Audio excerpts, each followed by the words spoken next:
Welcome to the Case of the Black Diamond. I am your host, Sherlock Holmes's friend and companion, Dr. John Watson. There are crimes of violence and there are crimes of opportunity. But tonight's mystery belongs to a rarer kind, a crime of patience. For what are we to make of a priceless diamond that vanishes before it is ever stolen? A man haunted not by ghosts but by something far more deliberate, and a woman who may never have existed at all. But before we begin, tell me, from which city are you watching tonight? And what was the first Sherlock Holmes story you ever heard? Settle in by the fire, and let us begin. Chapter 1. The Collector's Fear. There are visitors to Baker Street who arrive with the quiet confidence of men accustomed to being heard. And there are those who arrive as though the very act of climbing the 17 steps has cost them something essential. Sir Malcolm Hargrove belonged to the latter category. I heard him before I saw him. The uncertain tread on the staircase, the pause at the landing where a bolder man would not have hesitated. And by the time Mrs. Hudson showed him into our sitting room, I had already set aside my evening paper and prepared myself for whatever species of trouble had brought a man of such evident standing to our door at 4:30 on an October afternoon. Holmes, for his part, had not moved. He sat in his usual chair by the fire, long legs crossed, fingers steepled beneath his chin, his grey eyes fixed on the window where the last of the autumn light was surrendering to a premature dusk. He had not spoken in over an hour, and I had learned in our years together that these silences were not emptiness but concentration, the mind at work behind a face of perfect stillness. Whether he was thinking about the monograph on tobacco ash he had been drafting that morning, or something else entirely, I could not say. Sir Malcolm Hargrove, Mrs. Hudson announced and withdrew. The man who stood before us was perhaps 60, tall and well-made, with the bearing of someone who had spent years in diplomatic service, which, as I later learned, he had. His clothes were impeccable, a dark frock coat of excellent cut, a silk cravat pinned with a small but exquisite sapphire, grey gloves held rather than worn. Everything about him spoke of order, of a life arranged with care and maintained with discipline, and yet his hands trembled, not violently. It was a fine tremor, the kind a physician notices before anyone else, and it told me more than any words could have that whatever had brought Sir Malcolm Hargrove to Baker Street was not a matter of mild concern. "Mr. Holmes," he said, "I apologise for arriving without notice. I was not certain until I was in the cab that I would come at all." "And yet here you are," Holmes replied, without turning from the window. "Please sit down, Sir Malcolm. The chair nearest the fire will suit you. You have been standing in a draught recently, and your left shoulder is troubling you. Watson, would you be good enough to pour our guest a brandy? He has had nothing to eat since breakfast, and very little sleep in the past 3 nights." Hargrove stopped mid-step. "How on earth? The creases in your waistcoat suggest you have not changed since yesterday evening. The shadows beneath your eyes and the particular dryness of your lips indicate sustained sleeplessness. 3 nights is my estimate based on the degree of capillary prominence around your orbital bone. As for breakfast, the faint trace of marmalade on your right cuff suggests a hasty meal taken alone and not repeated, none of which is remarkable in itself. What interests me, Sir Malcolm, is that a man of your evident discipline would allow himself to deteriorate in this fashion. That suggests the cause is not merely inconvenient, it is frightening." Hargrove sank into the offered chair. He accepted the brandy I pressed into his hand and drank half of it before he spoke again. "You are correct, Mr. Holmes.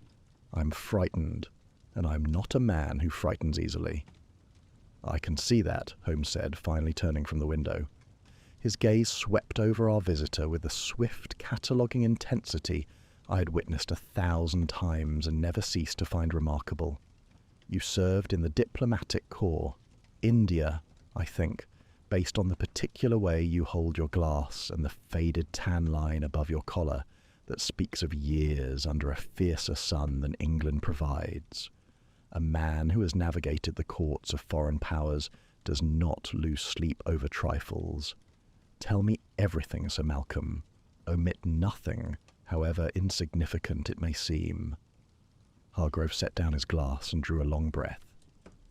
18 months ago, he began, I acquired a gemstone at auction, the Dolokhov diamond, though it is more commonly known as the Black Diamond. You may have heard of it. I have not, said Holmes. Proceed. It is a 45-carat stone cut in the old European style. Its colour is most unusual, a deep blue-black, almost like looking into very dark water. It was originally cut in Antwerp in 1743, and it has passed through perhaps a dozen hands since then. It is valued at approximately £40,000. I confess I drew a sharp breath at the figure. Holmes merely inclined his head. The diamond has a reputation, Hargrove continued, and here his voice dropped, as though the words themselves were distasteful to him. A reputation for bringing misfortune to its owners. I am not a superstitious man, Mr. Holmes. I spent 20 years in the Foreign Service. I have seen enough of the world to know that curses belong to penny dreadfuls and the stories that servants tell each other in the kitchen. I bought the diamond because it is magnificent, and because I do not believe in curses. And now? Holmes asked quietly. Hargrove's hands tightened on the arms of his chair. Now I am no longer certain what I believe. For the past several weeks, 6 weeks, perhaps 7, I have been watched. There is a figure, tall, dressed in a long black coat and a wide-brimmed hat, carrying a silver-topped cane. He appears at dusk, always at dusk, outside my home in Mayfair. He stands across the street, perfectly still, and he watches. He never approaches. He never speaks. He simply watches, and then he is gone. "Have you confronted him?" I asked. "Twice. The first time I sent my footman out to speak with him. By the time Gerald reached the street, the man had vanished. Not walked away, Doctor, vanished, as though he had never been there at all. The second time I went myself. I crossed the street as quickly as I could manage. He was gone before I reached the lamp-post where he had been standing. There was nothing, no footprints, no cigarette end, nothing to prove he had ever existed, except that I had seen him with my own eyes, and so had my butler, and so had the girl who brings the evening papers." Holmes had risen from his chair and was pacing slowly before the fire, his hands clasped behind his back. "What else?" he said. "The Watcher is not the whole of it." Hargrove looked startled.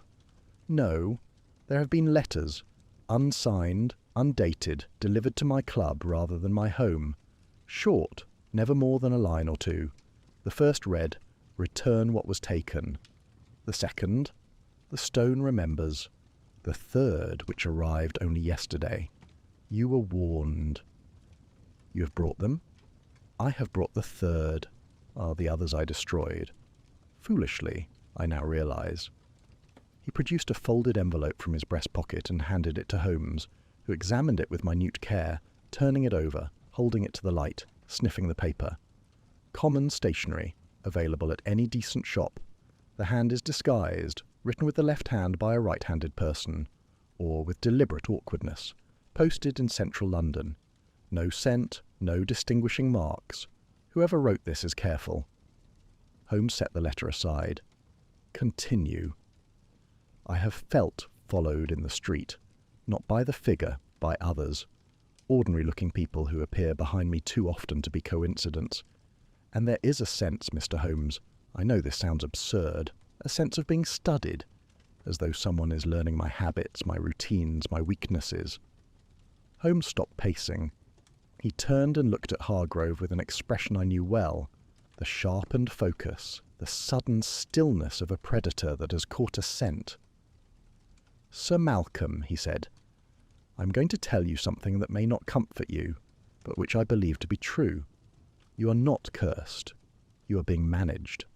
Everything you have described, the Watcher who appears only at dusk and vanishes before he can be reached, the letters that threaten without specifying, the sensation of surveillance, all of it is designed to produce exactly the state in which I find you now, frightened, sleepless, and uncertain of your own judgment.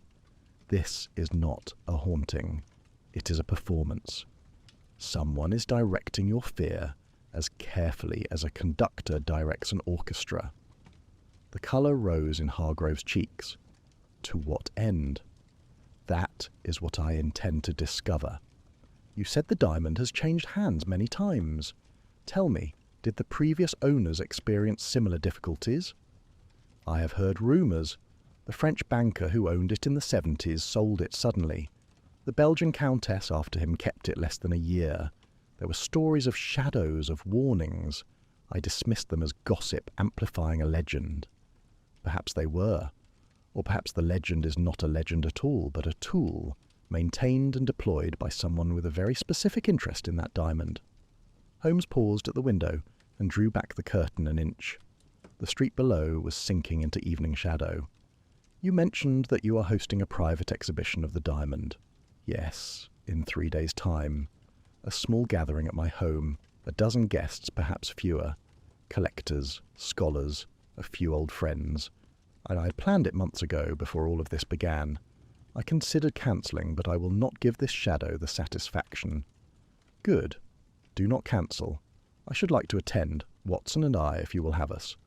I wish to see the diamond, and more importantly, I wish to see your guests. You suspect one of them? Holmes smiled thinly. I suspect everyone, Sir Malcolm. It is a professional habit. But I suspect a shadow that appears at dusk and vanishes before it can be touched rather less than I suspect a living person with a living motive. Your diamond is worth £40,000. That is a sum for which men have done a great deal worse than stand on street corners in black coats. Hargrove rose and shook Holmes's hand with evident relief. Thank you, Mr. Holmes. I cannot tell you what it means to hear a rational voice after weeks of this. I'd begun to wonder if I was losing my mind. You are not losing your mind, Holmes said. Someone merely wishes you to think so. That is a very different thing, and a far more interesting one. Watson will see you out. I accompanied Hargrove to the front door and watched him descend to his waiting carriage. He moved with more certainty than when he had arrived. The brandy and Holmes's cool analysis had done their work. He climbed into the carriage, the driver flicked the reins, and the vehicle pulled away into the thickening dusk. I was about to close the door when I glanced across the street. There, leaning against the lamp-post opposite our door, was a tall figure in a long black coat and a wide-brimmed hat. He was perfectly still. He did not look up, and he did not move. He simply stood, a dark vertical stroke against the grey October evening, as though he had been there for hours and intended to remain for hours more. I took the stairs 2 at a time. Holmes, the window. There is a man. But Holmes was already at the window, the curtain drawn back, looking down at the figure with an expression that was not alarm but something closer to satisfaction, the quiet pleasure of a theory confirmed. Yes, Watson, he said. I see him. We are being watched as well. How considerate of them to confirm my theory so promptly. The figure did not move. Holmes watched him for a full minute, then let the curtain fall. 3 days, Watson, he said, reaching for his pipe. We have 3 days until the exhibition. I suggest we use them wisely. Whoever is orchestrating this performance has been planning for a great deal longer than 3 days, and I do not intend to be a member of the audience. He struck a match, and the flame illuminated his face for an instant. Sharp, intent, already at work on the puzzle. Outside, the October wind stirred the bare branches of the plane trees, and somewhere in the gathering dark the watcher held his silent post. The game, as Holmes might have said, was afoot. Chapter 2. The night of the exhibition. The 3 days between Sir Malcolm Hargrove's visit and the evening of the exhibition passed without incident, or rather, without incident that Holmes saw fit to share with me. He spent much of that time in silence, occasionally sending telegrams whose contents he did not disclose, and once disappearing for an entire afternoon with no explanation beyond a muttered reference to the reading room at the British Museum. I had learned long ago that pressing Holmes for information before he was ready to give it was as productive as pressing water from stone. and so I occupied myself with my practice and my papers and waited. On the evening in question, a Thursday, cold and clear, with a half-moon visible above the rooftops, we took a hansom to Hargrove's residence in Mayfair. It was a grand house, as I had expected, 4 stories of Portland stone with tall windows and an imposing portico. But there was something oppressive about it, too. The curtains were heavy, the gaslight within had a yellowish, feverish quality, and the dark wood panelling of the entrance hall seemed to absorb light rather than reflect it. It was a house built to display wealth, but on that evening it felt more like a house built to contain secrets. A butler of immaculate bearing showed us upstairs to the private gallery on the first floor. The room was perhaps 40 feet long, with a high ceiling and walls lined in deep crimson silk. Display cases of polished mahogany and brass were arranged along both walls, each containing gemstones and mineral specimens that caught the gaslight and threw it back in fractured colour. But the eye was drawn, inevitably, irresistibly to the centre of the room. There, on a velvet pedestal within a glass case of its own, illuminated by a specially positioned gas lamp that had been adjusted to throw its light downward at a precise angle, sat the black diamond. I am not a man much moved by gemstones. I have seen the crown jewels and admired them as any Englishman would, but I have never understood the obsession that drives men to ruin themselves for the possession of a bright stone. And yet the black diamond gave me pause. It was not beautiful in the way that diamonds are typically beautiful. It did not sparkle or flash or throw rainbows across the ceiling. It absorbed. Its colour was extraordinary, a blue so deep it was nearly black, like the sky at the very edge of night, or like looking into water of unfathomable depth. It was 45 carats, cut in the old European style with a high crown and small table, and it sat on its velvet cushion with the quiet authority of something that has endured for centuries and expects to endure for centuries more. "Magnificent," I said, and meant it. Holmes said nothing. His eyes moved over the case, the lock, the hinge, the pedestal, the angle of the light, and then away, scanning the room, the guests, the exits, the windows. He was not here to admire the diamond. He was here to observe the people who had come to admire it. There were perhaps a dozen guests in total, but 4 commanded attention. The first was Reginald Forsyth, and he announced himself before anyone could introduce him. He was a tall man, broad in the chest, with a florid complexion and the confident, slightly too loud voice of someone accustomed to dominating a room. He wore a bottle green velvet jacket that I thought rather too theatrical for the occasion, and he carried a glass of champagne as though it were a prop in a performance he was giving entirely for his own benefit. He made directly for the diamond's case the moment he entered the gallery, and stood before it for a long time, examining it with an intensity that went beyond admiration. There was hunger in his gaze, a naked, undisguised covetousness that he did not trouble to conceal. 45 carats, he said to no one in particular, and Hargrove keeps it in this case. One good shove and the glass would give way. Criminal, really. Absolutely criminal. He lingered near the display for much of the evening, circling back to it again and again, asking pointed questions about the lock mechanism and whether Hargrove had considered installing an iron safe. His manner was bluff and jovial, but beneath the bonhomie there was an edge, the restlessness of a man who wants something he cannot have. The second figure of note was a woman, and she could not have been more different from Forsyth. Lady Serena Blackwood entered the gallery with the quiet assurance of someone who belongs in any room she chooses to occupy. She was in her mid-30s, slender, with dark hair arranged simply, and a face of striking composure. Not cold, but controlled, as though every expression had been considered before it was permitted to appear. She wore a gown of deep charcoal silk and a fur stole of Russian sable, and she moved through the gathering with an economy of gesture that I found, I confess, rather compelling. She spoke little, but what she said was precise and well chosen. She complimented Hargrove on his collection with what seemed like genuine warmth, and he responded with the easy familiarity of established friendship. "Lady Serena was kind enough to help me arrange the display cases earlier this week," he told us, beaming. "She has an architect's eye for presentation. I should have been quite lost without her." Lady Serena smiled at the compliment, but deflected it gracefully. "Sir Malcolm is too generous. I merely suggested that the central case be turned 15 degrees to catch the light more favourably. The credit belongs entirely to his own taste." I noticed, and noted, because Watson always notices things whose significance eludes him until Holmes supplies it, that Lady Serena wore gloves throughout the evening.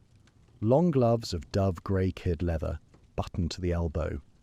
This was not in itself unusual for a woman of her station at a formal gathering, but what struck me was that she never removed them. Not when accepting a glass of wine. Not when examining the smaller display cases. Not when shaking hands with other guests. Her gloves remained on as though they were a part of her, and it gave her an oddly sealed quality, as though she existed behind a thin but impenetrable barrier. The third guest who drew my attention was Dr. Edmund Voss, the gem historian. He was a thin, intense man of perhaps 50, with wire-rimmed spectacles and the distracted manner of someone whose inner life is considerably more vivid than his outer one. He arrived carrying a leather satchel, which he set down beside a chair and then forgot about entirely. So absorbed was he in the diamond itself. He examined it with professional rigour, bending close to the case, tilting his head at various angles, murmuring to himself. At one point I saw him produce a small notebook from his breast pocket and begin sketching, quick, precise lines that captured the diamond's cut and proportions with evident expertise. Then he seemed to realise he was being observed, caught my eye across the room and put the notebook away with a quickness that suggested embarrassment, or something more deliberate. I mentioned this to Holmes later. He filed it without comment. The fourth figure was Arthur Pemberton, Hargrove's oldest friend. He was a jovial, ruddy-faced man in his late 50s, with the comfortable manner of someone who has known wealth long enough to stop thinking about it. He seemed more interested in the whiskey than the diamond, only stationing himself near the sideboard and holding court with anecdotes about a fishing trip to Scotland that grew more elaborate with each telling. I liked him instinctively. He had the easy warmth of a man who means well and generally does well, and his affection for Hargrove was plainly genuine. And yet, as the evening progressed, I witnessed something that complicated my impression. Hargrove and Pemberton were standing together near the fireplace at the far end of the gallery, and their conversation had shifted. I could not hear the words, but the tone was unmistakable, low, urgent, strained.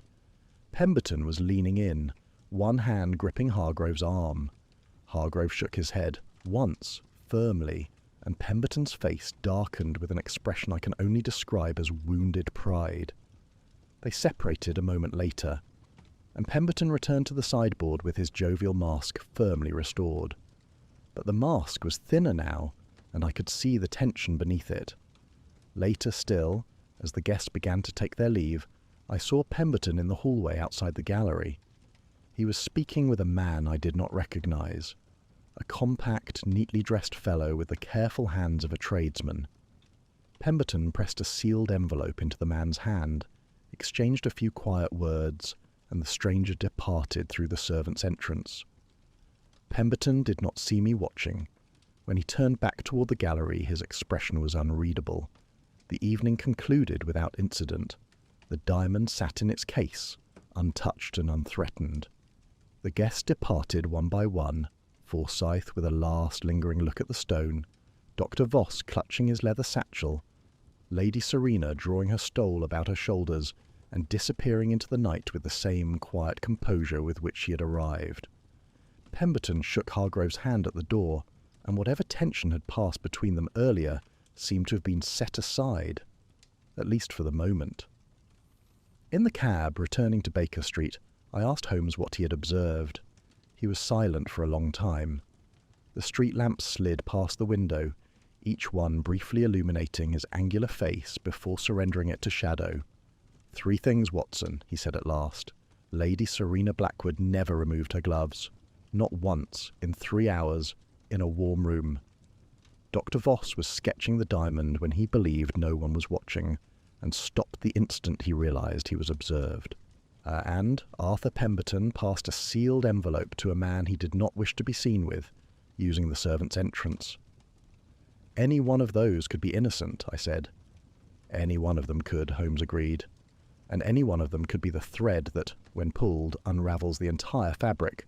We shall see." "And what of Forsyth?" He practically pressed his nose against the glass. "Forsyth is the most obvious suspect in the room, Watson, and I have learned to be deeply suspicious of the obvious. A man who advertises his desire so openly is either a fool or is not the man we are looking for. I have not yet determined which." He fell silent again. I watched the streets of London pass, the late-night traffic thinning, the fog beginning to gather in the hollows and side streets, the city folding itself into sleep. I thought of the diamond, sitting alone now in its darkened gallery, and of the 4 people who had stood in its presence that evening, each carrying something concealed. Debts, secrets, envelopes, gloves that were never removed. I did not know then, could not have known, that the theft had already been accomplished, that the magnificent stone I had admired that evening, the stone that had silenced even my prosaic heart, was not the black diamond at all, that the real stone had left that gallery days before I ever set foot in it, that knowledge lay ahead of us, beyond the reach of that quiet cab ride, waiting in the dark like everything else in this case, patient, invisible, and already too late to prevent. I was roused from these reflections by the sound of the Morning Post being pushed through our letterbox at Baker Street. I had fallen asleep in my chair by the fire, and Holmes, I could not say whether he had slept at all, was standing at the window in his dressing gown, holding a telegram that had evidently arrived with some urgency. His face, in the pale morning light, was perfectly still. "Watson," he said without turning, "get dressed. We are needed at once." "What has happened?" He handed me the telegram. It was from Hargrove, and the hand in which it had been written was not steady. "The diamond is taken. The case was found open this morning. Nothing broken. No sign of entry. Come at once. For God's sake, come." I looked at Holmes. His expression was unreadable, but there was something in his eyes that I had seen before, in the early hours of cases that would later prove to be among his most formidable. It was not surprise. It was the cold, focused intensity of a man who suspects that the puzzle before him is considerably more complex than it first appears. "The game changes, Watson," he said quietly. "The game changes entirely." Chapter 3. The Curse Spreads. We arrived at Hargrove's home within the hour. The house, which 3 nights earlier had been warm with gaslight and conversation, now had the stricken quality of a place from which something vital has been removed. The curtains were drawn. The servants moved in silence. Hargrove himself met us at the door of the gallery, and the deterioration in his appearance since the exhibition was remarkable. He had aged 5 years in 3 days. His eyes were hollow, his hands unsteady, and his voice, when he spoke, carried the particular flatness of a man who has exhausted his capacity for shock and arrived at a grey plateau beyond it. "It was the butler who found it," he said, leading us into the gallery. "This morning, 6:30, the case was open. The diamond gone." The gallery was precisely as I remembered it, save for the central display case, which stood open like a mouth caught mid-sentence. The glass lid had been raised on its brass hinge and left there. The velvet pedestal within was empty, a small dark depression where the diamond had sat, and nothing more. The other display cases along the walls were untouched. Nothing else in the room had been disturbed. Holmes went to the case immediately. He did not touch it. He circled it once slowly, his eyes moving over every surface with the systematic precision of a surveyor mapping terrain. Then he bent close, very close, his face inches from the brass fittings, and remained in that position for what felt like a very long time. I watched his eyes track along the hinge mechanism, pause, narrow, and then move on. "The lock," he said. "Was it forced?" "No," said Hargrove. That is the damnedest part of it. The lock is intact. It was opened with the key, the correct key, and the key has not left my person. I keep it on a chain around my neck. I sleep with it. I have not removed it since the exhibition. May I see it? Hargrove drew the chain from beneath his collar and handed it over. Holmes examined the key under his lens, a small, finely made brass key of the type used in high-quality display cases. He turned it over and studied the teeth, held it to the light. This key has not been duplicated, he said. The teeth show no filing marks, no impressions taken. If the case was opened with a key, it was not this one. He paused. Or it was opened by someone who understands the mechanism well enough to manipulate it without a key at all. Such people exist, though they are not common. He returned to the case and examined the hinge with his lens once more. Watson, come here. Tell me what you see. I bent to where he indicated, the interior surface of the brass hinge on the left side of the lid. At first I saw nothing. Then, under Holmes's lens, a faint mark became visible. A thin scratch, no more than half an inch long, running diagonally across the brass. A scratch, I said. A scratch, Holmes agreed. Fresh, but not new. The oxidation pattern suggests it was made several days ago. 3 or 4, I should estimate, though I will need to confirm that with a chemical test. It is consistent with a thin instrument, a pick or a tension lever, being used to manipulate the lock mechanism by someone unfamiliar with this particular case. Someone skilled enough to open the lock, but not so familiar with its spring action as to avoid this slight scoring on the release. Then the thief opened the case before the exhibition, I said, surprised. Holmes straightened and looked at me with an expression I could not quite read. I did not say that, Watson. I said the scratch is several days old. That is a fact. What it means is a question I am not yet prepared to answer. He turned to Hargrove. Sir Malcolm, I must ask you, in the days before the exhibition, was this case opened for any reason? To clean the diamond, to adjust its position, to show it to anyone? Hargrove thought carefully. Lady Serena helped me arrange the displays 3 days before the event. I opened the case myself to adjust the diamond's position on the pedestal. But I used my own key, and I have opened this case 100 times without leaving a mark. And Lady Serena, did she handle the case? She may have touched it. I cannot say for certain. I was called away for a few minutes to take a telephone call. When I returned, everything was as I had left it. Holmes absorbed this without visible reaction. He examined the rest of the gallery with equal care.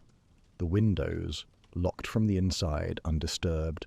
The door, no signs of forced entry. The floor, no footprints or marks that did not belong to the household. He spent several minutes examining the velvet pedestal inside the case, bending so close that his nose nearly touched the fabric. There is no dust in this room, he observed. Your staff are thorough. I insisted the gallery be cleaned before and after the exhibition, Hargrove said. Every surface wiped, every case polished. A pity, Holmes murmured. Cleanliness, in my experience, is the enemy of investigation. We left the gallery, and Holmes asked to speak with the butler, a grave and precise man named Alderton, who had served the household for 19 years. Alderton confirmed the sequence. He had entered the gallery at 6:30 to open the curtains as part of his morning routine. The case was open. The diamond was gone. No doors or windows had been unlocked or forced. No one had entered or left the house during the night, so far as he was aware. The catering staff from the exhibition had departed by 11 o'clock on the night of the event, supervised by Alderton himself. He had locked the front and rear doors personally and retained the keys. The catering staff, Holmes said. Were they engaged by Sir Malcolm directly or through an agency? Through an agency, sir. Morrow and Hale in Piccadilly. Sir Malcolm has used them before. And you supervised their departure. Were all members of the staff accounted for? Alderton hesitated, a fraction of a second, but Holmes caught it as a terrier catches a scent. I believe so, sir. There were 7 staff in total. I counted them as they left. However, and I did not think it significant at the time, one of them, a young man I did not recognize from previous engagements, returned approximately 20 minutes after the others had gone. He said he had forgotten his coat. I let him in, he retrieved it from the kitchen, and he left. He was inside for no more than 3 minutes. Did he go upstairs? I did not accompany him to the kitchen, sir. I remained at the front door. The kitchen is on the ground floor at the rear of the house. He would have had no reason to go upstairs. No reason that you would know of, Holmes said, and left it at that. We departed Hargrove's home shortly before noon. In the cab, Holmes was electric with energy, not the nervous, restless energy of frustration, but the focused intensity that I had come to recognize as the sign of a mind fully engaged. He sat forward, his fingers drumming on his knee, his eyes bright. "The case is more interesting than I anticipated, Watson, considerably more. You have a theory." "I have several, all of them incomplete, but I will tell you what I know. The lock was not forced, the key was not duplicated. The scratch on the hinge was made days before the exhibition, not on the night of the supposed theft. The catering staff included at least one person who had reason or opportunity to be in the house after the other guests had departed, and the gallery was cleaned so thoroughly before and after the exhibition that whatever physical evidence might have existed has been meticulously erased. That seems to point in many directions at once. It does. And that, Watson, is precisely what concerns me. When the evidence points everywhere, and it usually means someone has taken considerable care to ensure it points nowhere. Over the following days, the affair grew worse, or rather, it grew more theatrical, which Holmes regarded as the same thing. The first development came the morning after our visit, when news reached us that a young baron named Trelawney, a minor guest at the exhibition, someone I had barely noticed on the night itself, had received an anonymous note at his club. The note read, in a cramped and unfamiliar hand, "The stone remembers." Trelawney, who was evidently a man of more imagination than fortitude, had packed a bag within the hour and departed London for his country estate in Hampshire, leaving word with his valet that he was not to be disturbed until this dreadful business is resolved. His flight was reported in the society columns and added fuel to the growing whisper that the Black Diamond's curse was real and active. The second development was more disturbing. 2 witnesses, a constable on his beat and a flower seller closing her stall, reported seeing the same tall figure in a black coat and wide-brimmed hat standing outside Hargrove's home on 2 separate nights. The descriptions matched: motionless, silent, watching. The constable had approached and the figure had turned a corner and vanished. The flower seller had not approached but swore the figure had no face, just darkness under the brim. The third, and to my mind the most unpleasant, occurred on the 4th day. Hargrove found a dead raven on his doorstep. It had been placed there deliberately, arranged almost, with its wings folded and a length of black ribbon tied to its leg. It was fresh, not decomposed. Someone had killed it recently and left it as a message. I found the accumulation of these events deeply unsettling. There was a quality to them, a calculated, escalating malice that went beyond ordinary crime and into something that felt, despite my rational instincts, genuinely sinister. I said as much to Holmes. His response was immediate and emphatic. "The curse is the cleverest part of this entire affair, Watson. Do you not see it?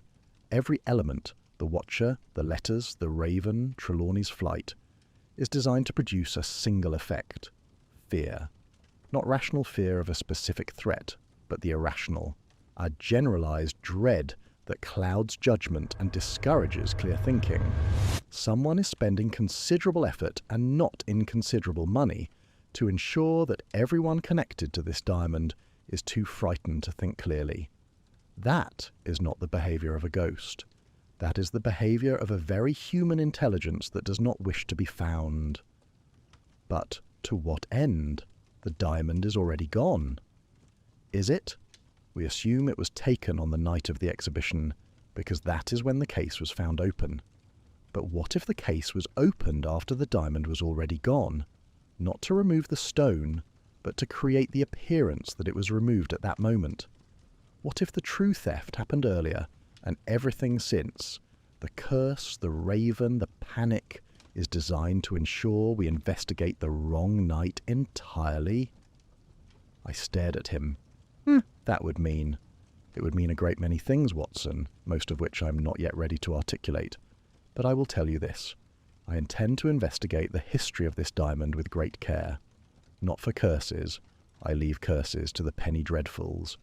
But for patterns. If this stone has changed hands 5 times in 20 years, I want to know whether every previous owner was frightened first.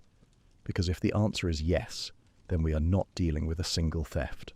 We are dealing with a method, and the method is far more dangerous than the crime. He reached for his pipe and struck a match with a decisive snap. Tomorrow, Watson, we visit Forsyth. A man with debts of that magnitude and an obsession with the very stone that has been stolen deserves a thorough conversation.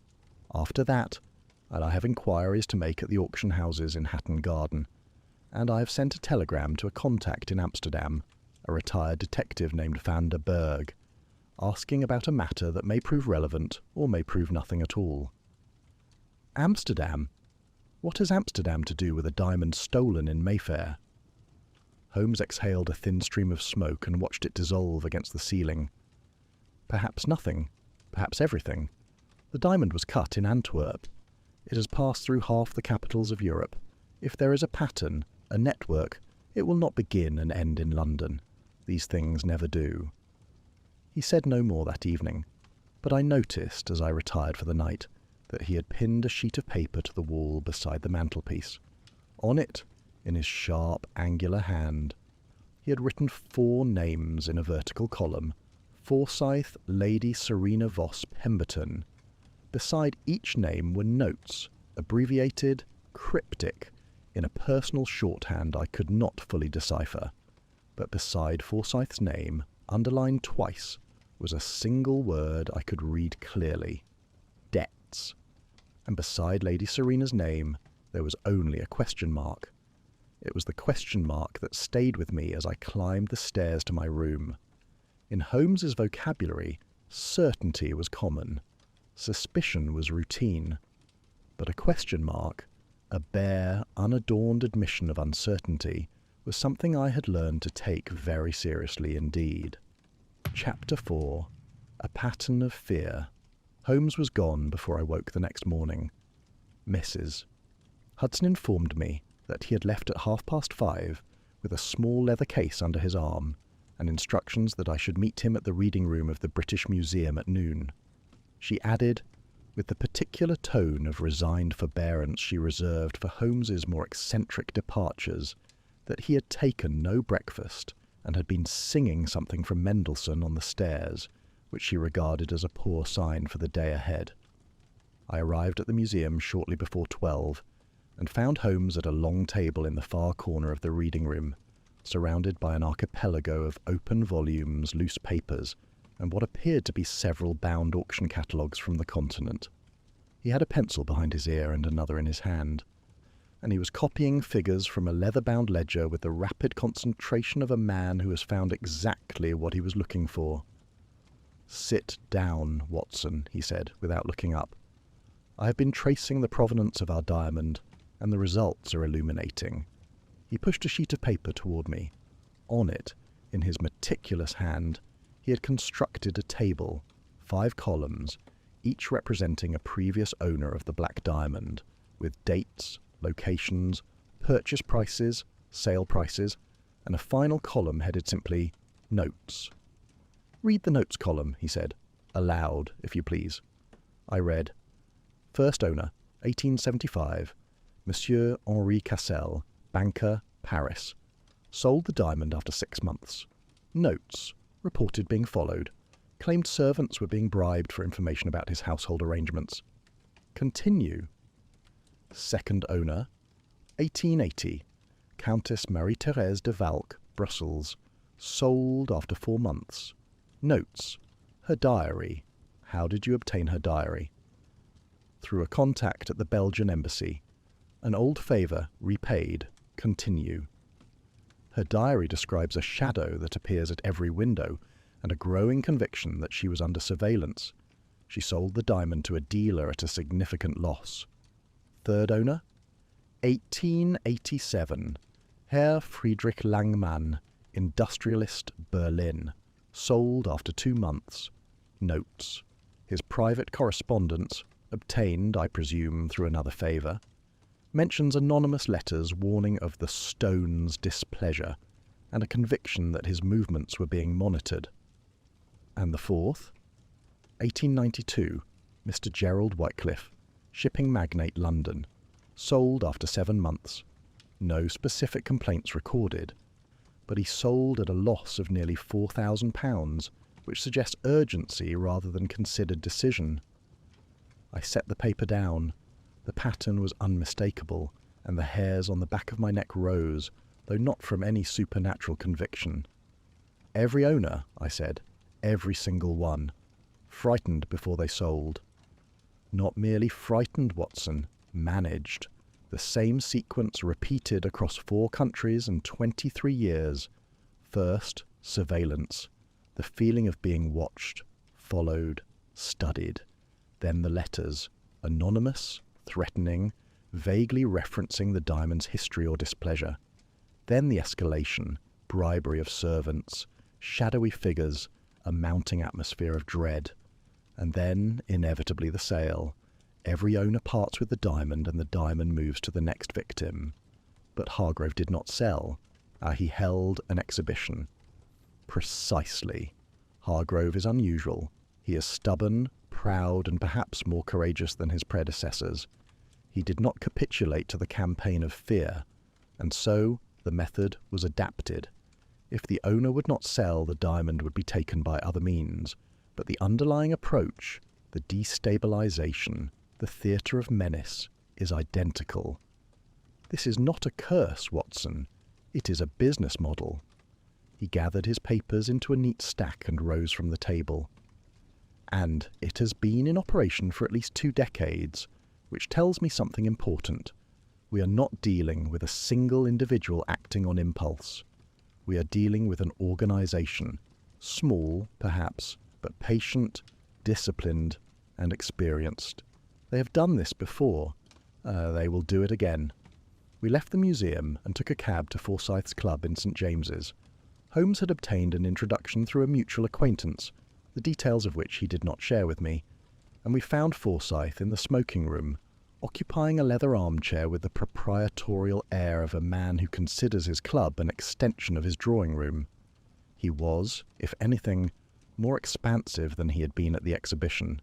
He greeted us heartily, ordered whiskey without asking whether we wanted it, and launched into a monologue about the diamond that combined genuine expertise with an almost physical longing. 45 carats, Doctor. Do you know how rare that is? And the colour? There is nothing like it in any collection in England. Hargrove doesn't deserve it. He keeps it in a glass box like a stuffed bird. A stone like that should be worn, should be seen. It should be the centrepiece of a proper collection, not a curiosity in a diplomat's trophy room. Holmes let him talk. It was a technique I had observed many times. Holmes would allow a subject to fill the silence, offering minimal prompts, knowing that people who talk freely often reveal more than they intend. Forsyth was a man who talked very freely indeed. Over the course of an hour the following picture emerged. Forsyth was, as Holmes's preliminary inquiries had suggested, deeply in debt. His investments, primarily in South African mining concerns, had failed catastrophically 18 months earlier, and he was now leveraged against his house, his collection, and his club membership. He was, by his own reluctant admission when Holmes pressed him, approximately 3 months from bankruptcy. "But you must understand, Mr. Holmes," he said, leaning forward with sudden intensity. "I am not a thief. I have never stolen anything in my life. I am a collector. There is a difference, a profound difference, between coveting a thing and taking it. I covet the black diamond. I freely admit it. Half the collectors in London covet it. but I would sooner lose everything I own than be thought a common thief. That is not a boast. It is the simple truth of who I am." I believed him. There was a wounded dignity in the declaration that was difficult to fabricate. Holmes characteristically gave no indication of whether he believed him or not. As we left the club, Holmes was thoughtful. "Forsyth's debts are real," he said. "His pride is also real. Whether one outweighs the other is a question I cannot yet answer. But I will tell you this. Forsyth is a man who acts on impulse. Everything about him is immediate, visible, unguarded. The theft of the black diamond was not impulsive. It was the work of months of preparation. I'm not certain Forsyth possesses that kind of patience." Our next appointment was at a private auction house in Hatton Garden, where Holmes had arranged to consult with a Mr. Alistair Crail, a senior appraiser specialising in coloured diamonds. Crail was a spare, soft-spoken man with the careful hands and the unhurried manner of someone who has spent a lifetime handling objects of enormous value. Holmes asked him about the black diamond's auction history, and Crail provided a detail that arrested Holmes's attention. "The diamond has been sold at auction 3 times in the past 20 years, Crail said, and on each occasion the same individual placed a bid, not the winning bid, but a bid, a Dr. Edmund Voss. He is a gem historian of some reputation. He has been tracking this stone for years." Holmes and I exchanged a glance. "To what end?" Holmes asked. "Scholarly interest, one assumes. Voss has published papers on the provenance of colonial-era gemstones.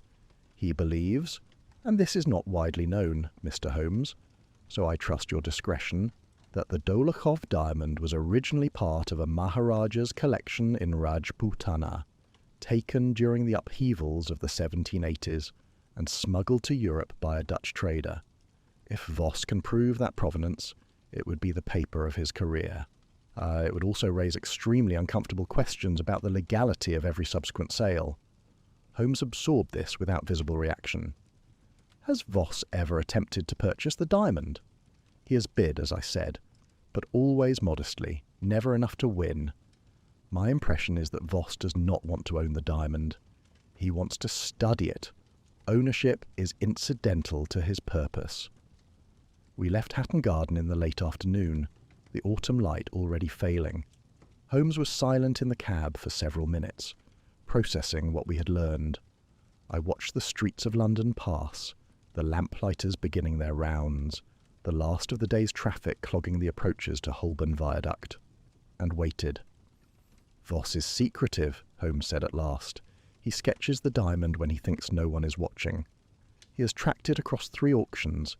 He believes it was stolen from India, and he wants to publish the provenance scandal. All of this makes him suspicious."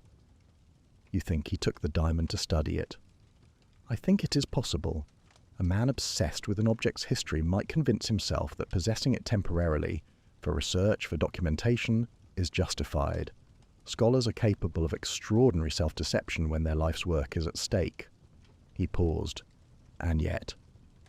"And yet?" "And yet the theft I'm investigating was not the work of a scholar. It was the work of a professional. The method, the surveillance, the letters, the systematic destabilization has been refined over decades. Voss is intense and obsessive, but he is not a career criminal. He does not have the temperament for the kind of sustained, a cold-blooded patience this operation required." He fell into silence again, and I could see the familiar process at work, the weighing of evidence, the testing of theories against facts, the relentless elimination of the impossible. When he spoke again, it was almost to himself. "2 strong suspects, Watson.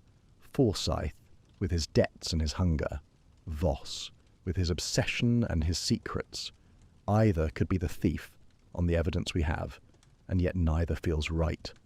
There is something I am not seeing, some piece of the architecture that I have not yet identified." It was the first time he had used the word architecture in connection with this case, and it struck me, though I could not have said why. It seemed an odd choice for a theft. One speaks of the mechanics of a crime, the method, perhaps the design. Architecture implied something grander, a structure built with intention, load-bearing and deliberate, every element supporting every other. We arrived at Baker Street to find a telegram waiting on the mantelpiece. Holmes tore it open, read it, and stood perfectly still for several seconds. Then he read it again. Then he folded it carefully and placed it in the inside pocket of his jacket, next to his heart, where he kept only those communications he considered most significant. "What does it say?" I asked. He did not answer immediately. He crossed to the window and looked out at the darkening street, his reflection ghosting back at him from the glass. "It is from Van der Berg, my contact in Amsterdam." He paused. "One name, Peter Decker, a retired master gem cutter. He known in certain circles for producing the finest paste replicas in Europe. His workshop was closed 3 months ago. His current whereabouts are unknown." "A forger?" "An artist. There is a difference, Watson, though in this case the distinction may not matter." He turned from the window and reached for his pipe. "A diamond vanishes from a locked case, and a master of false stones has recently disappeared from his workshop. It may be coincidence. In my experience, however, coincidence is the refuge of minds too lazy to look for connections." He said nothing more about the telegram that evening, but I noticed that he did not pin it to the wall with his other notes. He kept it in his pocket, close and private, as though the name it contained was not yet ready to be shared, not even with me. I retired to bed with the uneasy sense that the case was deepening faster than I could follow. 2 suspects with motive, a pattern of theft stretching back decades, a master forger who had vanished, and Holmes, for perhaps the first time since the investigation began, choosing silence over explanation. That, more than the raven or the watchers or the empty case, was what kept me awake that night. Chapter 5. The Woman Without a Past. I had expected Holmes to pursue Forsyth or Voss the following morning. He did neither. When I came down to breakfast, I found him dressed and waiting, with 2 cups of coffee already poured, and an expression of quiet determination that I had learned to associate with a fundamental shift in the direction of an investigation. "Watson," he said, "I would like you to do something for me today. Something that requires your particular talents rather than mine." This was unusual enough to command my full attention. Holmes rarely delegated, and when he did, it was because the task required a quality he did not possess. In most cases, the ability to appear ordinary and unthreatening, which I flatter myself I manage rather well. "Lady Serena Blackwood," he said. "She volunteers with the Whitmore Charitable Society, a ladies' organisation in Kensington that arranges meals for the poor.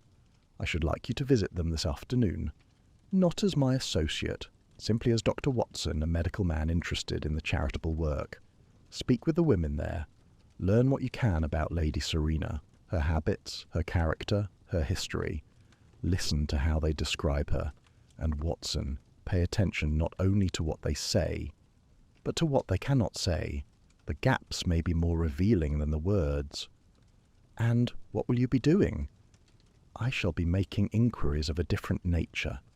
Lady Serena claims to be the widow of a minor Bavarian nobleman. I intend to find out whether any such nobleman ever existed." He would say nothing more, and so we parted at the door of Baker Street and went our separate ways. The Whitmore Charitable Society occupied a modest but well-kept house in a quiet Kensington street. I presented myself as a physician with an interest in the Society's work, which was not entirely false, as I have long believed that charitable organisations do more practical good than any number of government committees, and was received warmly by a Mrs. Harrington, a brisk, capable woman of about 50 who managed the Society's operations. Over tea, I steered the conversation toward Lady Serena Blackwood. I need not have been subtle. The mention of her name produced an immediate and enthusiastic response. "Oh, Lady Serena is a treasure," said Mrs. Harrington. "She joined us. When was it? 6 months ago, I think. Perhaps a little less. She arrived with a letter of introduction from someone or other. I confess I can't recall who. And she has been the most dedicated volunteer we have had in years. She organises the distribution rosters. She manages the accounts. She visits the families herself.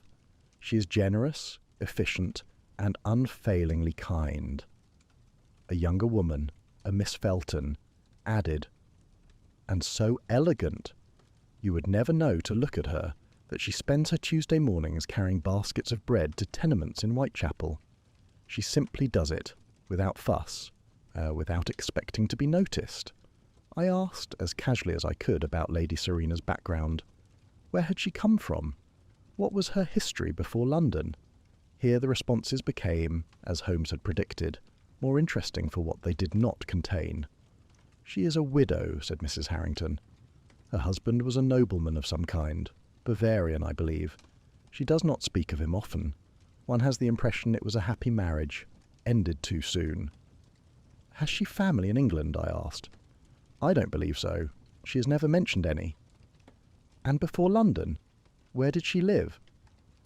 Mrs. Harrington frowned slightly. "Do you know, Doctor, I am not sure she has ever said. One assumes the continent. She has that air about her, but I cannot recall a specific city or country. She has a way of, how shall I put it, turning the conversation. You ask her about herself, and somehow you find yourself talking about yourself instead. It is done so gracefully that you don't notice until afterward." It was Miss Felton who provided the observation that would stay with me long after I left that quiet Kensington house. She was younger than the others, perhaps 25, and she had the particular perceptiveness that sometimes accompanies shyness, the habit of watching closely because speaking does not come easily. "She never lies, Doctor," Miss Felton said. "I have been around Lady Serena a great deal these past months, and I can say with certainty that I have never heard her tell an untruth. She simply allows you to assume. You say, 'You must miss Bavaria,' and she smiles and says, 'I miss many things,' and you walk away believing she has confirmed your assumption. But she hasn't. She has said nothing at all. It is the most extraordinary thing." I thanked them and departed, turning Miss Felton's words over in my mind as the cab carried me back to Baker Street. She never lies. She simply allows you to assume. It was an elegant formulation, and it disturbed me more than I could readily explain. A person who lies can be caught in the lie. A person who allows others to construct the lie for themselves leaves no evidence of deception at all. Holmes was already home when I arrived, seated in his chair with his fingers steepled and the remains of several telegrams scattered on the table beside him. He listened to my account of the charitable society with the focused stillness that indicated he was absorbing every word. "Miss Felton's observation is excellent," he said, when I had finished. "She has identified the method precisely. Lady Serena does not fabricate, she permits. The distinction is crucial, Watson, because it means she can pass through any society, any investigation, without leaving a single verifiable falsehood behind her. You cannot catch a woman in a lie she has never told." "Then what have your inquiries produced?" Holmes rose and began to pace, a sure sign that his findings had been substantial. "I spent the morning at the Bavarian consulate, the Austrian embassy, and the offices of 2 genealogical societies. The results are as follows. There is no record, none whatsoever, of a Bavarian nobleman named Blackwood, or any Germanic equivalent, in any registry, peerage list, or diplomatic record of the past 50 years. Lady Serena's late husband, if he existed, left no trace in any archive I've been able to consult. She could be using a different family name. She could, and so I extended my inquiries. I asked after any minor nobleman, Bavarian or otherwise, who died within the past 5 years, leaving a widow matching Lady Serena's description and approximate age. There are 4 possible candidates. I have written to contacts in Munich, Vienna, Prague, and Zurich, requesting further details. But my instinct, Watson, and I do not use that word lightly, is that we will find no match. Lady Serena Blackwood is a fabrication. The name, the title, the history, all of it constructed for a purpose." He stopped pacing and turned to face me. "But there is more. I've spent the afternoon tracing her social movements since her arrival in London 6 months ago. She was introduced to society by a Mrs. Edith Granville, who is now travelling in Italy and cannot be reached. Since her arrival, Lady Serena has cultivated relationships with 3 different collectors of rare gemstones. 3? 3. Sir Hugh Maitland, who owns the Donahue sapphire, Mr. Cyrus Bell, who possesses a set of Burmese rubies of considerable value, and Sir Malcolm Hargrove, owner of the Black Diamond. He paused to let the significance settle. She attended salons and dinners with all 3 over a period of several months, but her friendship deepened with only one of them, Hargrove. The others received her pleasant company, her charming conversation, and nothing more. Only Hargrove was invited to trust her, and only Hargrove was drawn close enough to give her access to his home, his gallery, and his diamond. She was selecting a target. She was selecting the target. Maitland's sapphire is valuable but not extraordinary. Bell's rubies are fine but not unique. The Black Diamond is singular, irreplaceable, and worth £40,000. She did not choose Hargrove because she liked him, Watson. She chose him because he possessed the most valuable prize and presented the most vulnerable approach. I sat down heavily. The ground beneath the investigation was shifting, and I could feel it, the slow, vertiginous sensation of realizing that the landscape I had been navigating was not the landscape at all, but a painted screen concealing something else entirely. "But surely," I said, "this does not prove she took the diamond." A fabricated identity is suspicious, certainly. Cultivating a friendship with a collector is suggestive, but it is not evidence of theft. "No," Holmes agreed, "it is not. And that is what makes her formidable. Suspicion is not evidence, inference is not proof. Everything I have told you is circumstantial, and Lady Serena, if she is what I believe her to be, would know that perfectly well. She would have planned for it." He crossed to the mantelpiece and stood looking at the sheet of paper he had pinned there days earlier, the 4 names in their vertical column. Then he did something I did not expect. He drew a line through Forsyth's name. Not firmly, a tentative stroke, a mark of declining probability rather than elimination, but it was the first time he had altered the list. "Forsyth is a blunt instrument," he said. "This theft was performed with a scalpel. I am not ready to dismiss him entirely, but he is receding. And Voss. Voss is obsessed, but his obsession is academic. He wants to study the diamond, not steal it. His secrecy is the secrecy of a scholar protecting an unpublished paper, not a criminal protecting a crime. I will confirm this, but I believe Voss is what he appears to be, a man with a secret that has nothing to do with theft." He turned back to me, and his expression was grave. "Watson, I want you to think carefully about what I'm about to say. I've been investigating this case on the assumption that the diamond was stolen on the night of the exhibition. Every question I've asked, every lead I have pursued, has been oriented around that night. Who was there? Who had access? Who had opportunity during those hours? But the evidence is leading me away from the exhibition and toward the days before it." "The scratch on the case," I said. "You dated it to 3 days before the exhibition. The scratch, the telephone call that removed Hargrove from his own gallery at the precise moment Lady Serena was alone with the diamond. The fact that the display case was opened with its correct mechanism, not forced. And the fact that the gallery was cleaned so thoroughly before and after the exhibition that no physical evidence remains from either period." He paused. "I traced that telephone call this afternoon, Watson. It was placed from a public telephone office in Clerkenwell. No name was given. The call was made at 10 minutes past 2, the exact time that Lady Serena was known to be in the gallery. The room was very quiet. The fire crackled softly in the grate.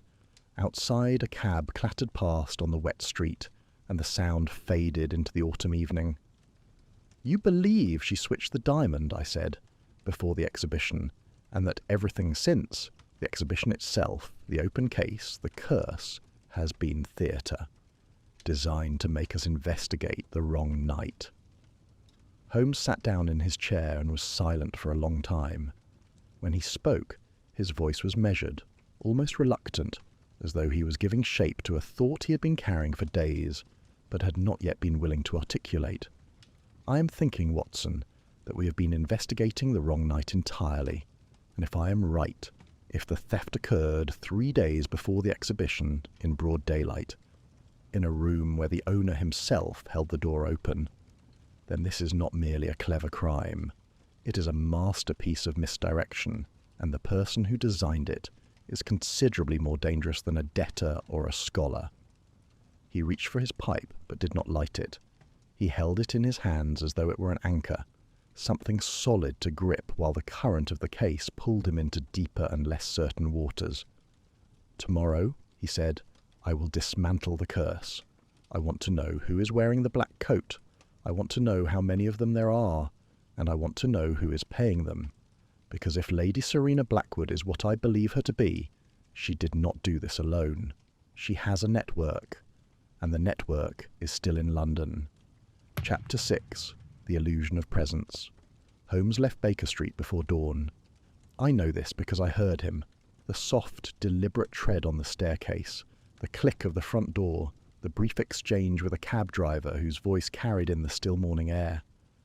By the time I descended for breakfast, Mrs. Hudson informed me that Holmes had gone out at 4:45, dressed in what she described as that dreadful brown overcoat and the cloth cap that makes him look like a dock foreman. This meant he was conducting street-level inquiries, the kind that required him to pass unnoticed through parts of London where a gentleman's frock coat would attract attention and close mouths. I did not see him again until late afternoon. He returned to Baker Street in stages. First a telegram at noon instructing me to meet him at a public house called the Anchor and Crown in Whitechapel at 4 o'clock. Then a second telegram amending the time to 4:30, then nothing until I arrived at the establishment itself and found him seated at a corner table with 3 empty glasses before him and the satisfied expression of a hound that has run its quarry to ground. "Watson," he said, "sit down. I've had an extraordinarily productive day." He looked it. There was colour in his cheeks and a brightness in his eyes that I had not seen since the early days of the investigation. Whatever he had found had energized him completely, and he spoke with the rapid, precise enthusiasm that was, in my experience, the surest indication that a case was turning. "I began," he said, "with the watchers, the tall figure in the black coat and wide-brimmed hat, whom Hargrove has seen outside his home, and whom we ourselves observed outside Baker Street on the night of Hargrove's visit. I wanted to establish a simple fact. Is there one figure, or more than one?" "You suspected more than one." "I suspected it from the beginning. The constable and the flower seller who reported sightings outside Hargrove's home gave their accounts independently, and both described the figure on the same night, last Thursday. But the constable saw him at 9:20 on the corner of Curzon Street, and the flower seller saw him at 9:30 in Green Street, which is 40 minutes' walk from Curzon Street. Even by hansom cab, the journey takes 15 minutes at that hour, and there was no cab reported at either location. One man cannot be in 2 places at once. Then there are 2, at least 2, but I wanted to be certain, and so I spent the morning canvassing the area around Hargrove's home and the surrounding streets. I spoke with crossing sweepers, constables, night soil men, and a very helpful woman who sells roasted chestnuts from a barrow near the corner of Berkeley Square. Between them, I assembled a composite picture of the sightings over the past 3 weeks. The figure, or figures, have been seen on 11 separate occasions, at 7 different locations, across a radius of approximately 1 mile. He produced a folded sheet of paper from his pocket and spread it on the table. It was a hand-drawn map of the Mayfair streets surrounding Hargrove's home, with small crosses marking each sighting and the time noted beside it. "Look at Thursday the 12th, he said. 3 sightings. Curzon Street at 9:20, and Green Street at 9:30, and, this is the one that confirms it, a 3rd sighting near the British Museum, reported by a night watchman at the museum's service entrance at 9:15. 3 locations, 3 sightings, all within the same quarter hour. Even the most supernaturally gifted apparition cannot manage that. 3 figures, I said. 3 men dressed identically. Precisely. Not a haunting, a deployment. 3 individuals, identically costumed, appearing simultaneously across a wide area. To any single observer, the impression is of a single figure that is everywhere at once. Omnipresent, inescapable, supernatural. But in reality, it is simply a small company of actors performing a very specific role, the production of fear. He reached beneath the table and produced a bundle wrapped in brown paper. He unwrapped it carefully and laid its contents before me, a long black overcoat of heavy wool, slightly worn at the cuffs, with a plain collar and no distinguishing marks. I found this in a dustbin behind a boarding house near Paddington Station. It is identical in cut and material to the garments described by every witness. Mass-produced, recently purchased. The sizing label is still partially attached. I visited 3 second-hand clothing shops near Paddington this afternoon and found at the second a shopkeeper who remembered selling 3 identical sets of garments, coat, hat and cane, to a man he described as foreign, well-spoken and paying in cash. The transaction was approximately 4 weeks ago. No name was given. I picked up the coat and turned it over. It was unremarkable, the kind of garment that would be invisible on any London street, its very ordinariness a form of camouflage. But, as I examined the pockets, my fingers closed on something. I drew it out, a short length of black ribbon, perhaps 6 inches long, of a fine silk weave. Holmes watched me with the particular intensity he reserved for moments when someone else had found what he wanted them to find. "The raven," I said slowly. "The dead raven on Hargrove's doorstep. It had a black ribbon tied to its leg. The same ribbon, Watson. Or rather, the same type. The same weave, the same width, the same dye. The theatrical props and the costumes come from the same source. The raven, the watchers, the anonymous notes, Trelawney's threatening message. All of it is a single operation, designed and supplied by the same hand. The curse is a production, and someone has been its stage manager." He refolded the coat and wrapped it in the brown paper once more. "The curse is theatre, Watson. 3 actors, identically dressed, appearing simultaneously across London to create the illusion of a single supernatural presence. Add to that the letters, the raven, the note to Trelawney, all designed to generate panic and confusion, to create an atmosphere in which rational investigation becomes impossible, because everyone is too busy being frightened to think clearly. It is remarkably effective. Even Hargrove, a man of considerable intelligence and experience, was reduced to trembling in our sitting room. But who is directing them?" Holmes was quiet for a moment. He turned his glass on the table, watching the gaslight refract through the dregs of his ale. "The same mind," he said, "that arranged a telephone call from nowhere, and a friendship that began exactly when it needed to. The same mind that understood Hargrove well enough to know he would invite her into his gallery to help arrange a display. The same mind that has spent 6 months in London without leaving a single verifiable fact about herself behind." He did not say Lady Serena's name. He did not need to. We returned to Baker Street by cab, and Holmes's energy, far from diminishing, seemed to increase as the evening progressed. He moved about the sitting room with a purposeful restlessness, pinning notes to the wall, crossing to his chemistry table and back, muttering half-sentences to himself. I recognized the state. The machine was running at full speed now, of our processing everything it had gathered and assembling it into something coherent. At 7:30, he interrupted his own pacing to announce that he wished to resolve one remaining matter before proceeding further. "Pemberton's envelope," he said, the sealed packet he passed to the stranger at the exhibition. "It has been nagging at me, Watson, and I do not like loose threads." He had, it emerged, already made inquiries. That afternoon, between his visits to the clothing shops and the public house in Whitechapel, he had found time to trace the stranger who had received Pemberton's envelope. The man was not difficult to identify. The servant's entrance at Hargrove's home was overlooked by a mews, and a groom who had been tending to a horse that evening recalled the stranger clearly. A compact, half neatly dressed man with the careful hands of a craftsman. Holmes had described the man to 3 jewellers in Burlington Arcade, and the second had recognised him immediately. "His name is Farrow," Holmes said. "He is a jeweller, a legitimate one, who specialises in pearl settings. Pemberton commissioned a pearl brooch from him as a birthday gift for Mrs. Hargrove. The envelope contained a designed sketch and a deposit of £12.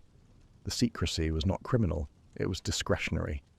Pemberton wanted the gift to be a surprise, and he did not wish Hargrove to see the transaction. Then Pemberton is innocent. Of this, at least.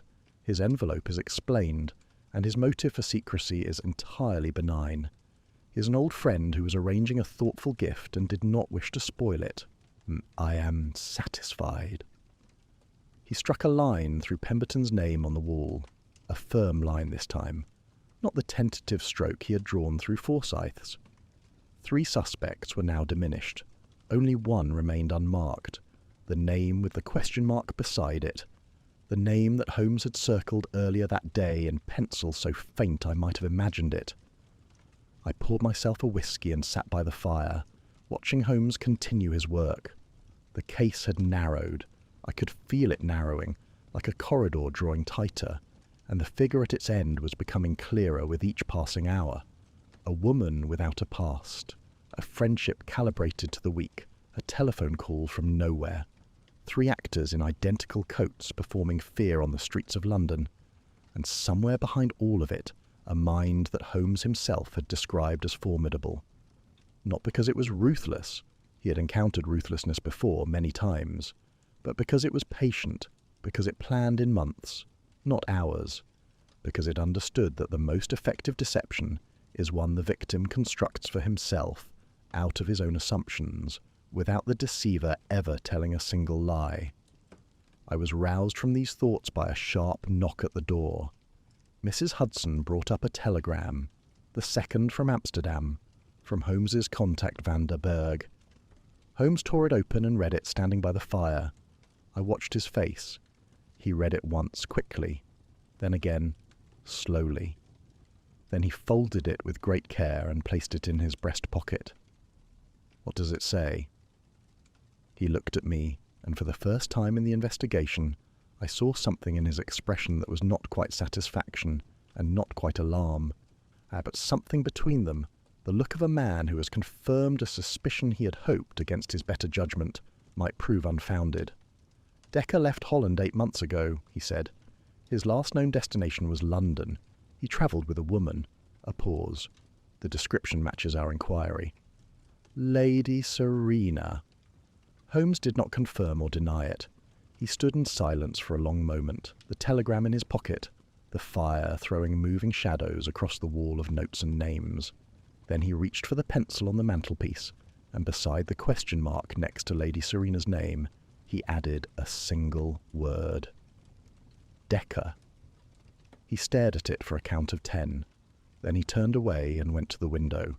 The street below was empty. No watcher, no black coat, no wide-brimmed hat. The actors, perhaps. Drew had been recalled, their performance complete, their purpose served. "Tomorrow, Watson," Holmes said, "I will reconstruct the entire theft from beginning to end. Not as it was presented to us, the open case, the missing diamond, the exhibition night, but as it actually happened, the real crime, the one that occurred in daylight, in a room where the victim held the door open, 3 days before anyone knew there was anything to investigate." He drew the curtain and let the darkness in. "And then," he said quietly, "I will have to decide what to do about a woman who has committed the perfect theft, and who knows, as well as I do, that knowing the truth and proving it are 2 very different things." Chapter 7. The True Method. It was one of those evenings at Baker Street that remain in my memory with a particular vividness, not because of any dramatic event, but because of the quality of the silence that preceded what was said. Holmes had spent the entire day at home, which was unusual in itself. He had not gone out. He had not received visitors. He had sat in his chair, or paced before the fire, or stood at the window, or returned to his chair. A restless, circling energy that never quite settled. The wall of notes had been reorganised twice. The map of Mayfair sightings had been taken down and replaced with a new sheet of paper on which Holmes had drawn a single horizontal line and marked it at intervals like a timeline. I'd learned, so over many years and many cases, that there were days when Holmes needed company and days when he needed solitude, and that the two could look remarkably similar from the outside. On this occasion, I chose to remain in the sitting room with my medical journal and my pipe, available but unobtrusive, and waited for whatever was building behind his grey eyes to find its way into words. It came at 8:30, after Mrs. Hudson had cleared away a dinner that Holmes had barely touched. "Watson," he said, "I want to tell you how it was done." He stood before the fireplace with his hands clasped behind his back and his face lit by the orange glow of the coals. The timeline he had drawn was pinned to the wall behind him, and I could see now that it was marked with dates, for beginning 6 months before the exhibition and ending with the present day. Along its length in Holmes's angular hand were notes and annotations, some in ink, some in pencil, some underlined, some circled. "I'm going to reconstruct this theft," he said, "not as it was presented to us, the open case, the missing diamond, the exhibition night, but as it actually occurred, the complete operation from inception to conclusion. I ask only that you listen without interruption until I have finished. Then you may ask whatever you wish." I set aside my journal. "I am listening." Holmes turned to the timeline and placed his finger on the earliest mark. "Phase 1, he said. "Destabilization. This is the longest phase. 6 months of preparation before the theft itself. It begins with the arrival of Lady Serena Blackwood in London society. She comes furnished with a fabricated identity, a plausible history, and an introduction from a woman who has since conveniently left the country. She integrates herself into the social circles of 3 prominent gemstone collectors. She attends their dinners, their salons, their charitable events. She is charming, attentive, and perfectly opaque. She gives nothing of herself. She allows others to construct a version of her from their own assumptions, and she never corrects them." His finger moved along the timeline. "Over the course of several months, she narrows her focus. Sir Hugh Maitland and Mr. Cyrus Bell are assessed and discarded. Their stones are valuable but not extraordinary, their security too robust or their personalities too guarded. Sir Malcolm Hargrove is selected. He is wealthy, trusting, socially generous, and, crucially, lonely in the particular way that men of power are lonely, surrounded by acquaintances but starved of genuine connection. Lady Serena offers him what he lacks, intelligent, sympathetic companionship. She visits his home. She admires his collection. She earns his trust by degrees so gentle that he does not recognize the process for what it is." He paused. "Simultaneously, and this is the part that elevates the operation from theft to something approaching art, the curse campaign begins. 3 operatives are deployed across London, identically dressed, appearing at dusk near Hargrove's home and at locations associated with the diamond's history. Anonymous letters are sent to his club. Rumours are seeded in society. A dead raven is placed on his doorstep. The objective is not to terrify Hargrove into selling. They have tried that with previous owners and Hargrove is too stubborn. The objective this time is to create an atmosphere of confusion and superstitious dread that will cloud every subsequent investigation. When the diamond disappears, the police and the public will blame the curse. Rational inquiry will be drowned in whispers." His finger moved again, to a mark approximately 2 months before the exhibition. Phase 1 also includes the commissioning of the replica. Lady Serena, during her visits to Hargrove's home, has gathered precise measurements and detailed observations of the diamond, its exact dimensions, its colour, the specifics of its cut. This information is transmitted to Peter Decker, a retired master gem cutter in Amsterdam, renowned in certain criminal circles for producing paste replicas of extraordinary quality. Decker works for 6 weeks. The replica arrives in London by courier approximately 3 weeks before the exhibition. He turned from the timeline and looked at me directly. Phase 2, the substitution. This is the theft itself, and it takes place 3 days before the exhibition, in broad daylight, into Malcolm Hargrove's own gallery, while Hargrove himself is in the house. The fire shifted in the grate. A coal settled with a soft crack. Lady Serena visits Hargrove under the pretext of helping him arrange the display cases for the upcoming exhibition. This is not suspicious. She has visited before. She has expressed interest in the presentation, and Hargrove is grateful for her eye and her company. They work together in the gallery. Then, at a prearranged moment, a telephone call arrives. The call was placed from a public telephone office in Clerkenwell by an accomplice. The caller gives a false name and a plausible pretext. Something about a business matter, vague enough that Hargrove cannot recall the details later. Hargrove leaves the gallery to take the call. Lady Serena is alone. Holmes held up his hand, fingers spread, and folded them one by one as he spoke. She opens the display case. The scratch on the interior hinge tells us she used a lockpick or tension lever. She is skilled, but the case's spring mechanism is unfamiliar to her, and the tool leaves a faint mark on the brass. She removes the black diamond from its velvet pedestal. She places the replica, Decker's masterwork, in its place. She closes the case.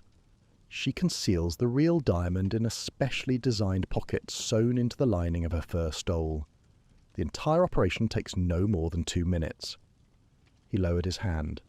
Hargrove returns. The replica sits on the pedestal, identical to the original in every visible respect. Decker's craftsmanship is so precise that even Hargrove, a man who handles the diamond daily, does not notice the substitution. He thanks Lady Serena for her help. She takes her leave. The theft is complete, and no one in the world knows it has occurred. I realized I was holding my breath. I exhaled slowly. Phase 3, Holmes continued, his voice dropping. Discovery Theatre. This is the most audacious element of the entire scheme, because it involves not the theft itself, but the concealment of the theft behind a second, fictitious crime. He returned to the timeline, the final section. The exhibition takes place 3 days after the substitution. The replica is displayed. The guests attend. Lady Serena is present, visible, sociable, in continuous conversation with you, Watson, and with Pemberton for much of the evening. Her alibi for the exhibition night is airtight, because the exhibition night is irrelevant. The real theft happened 3 days earlier. During the exhibition, the curse activity intensifies.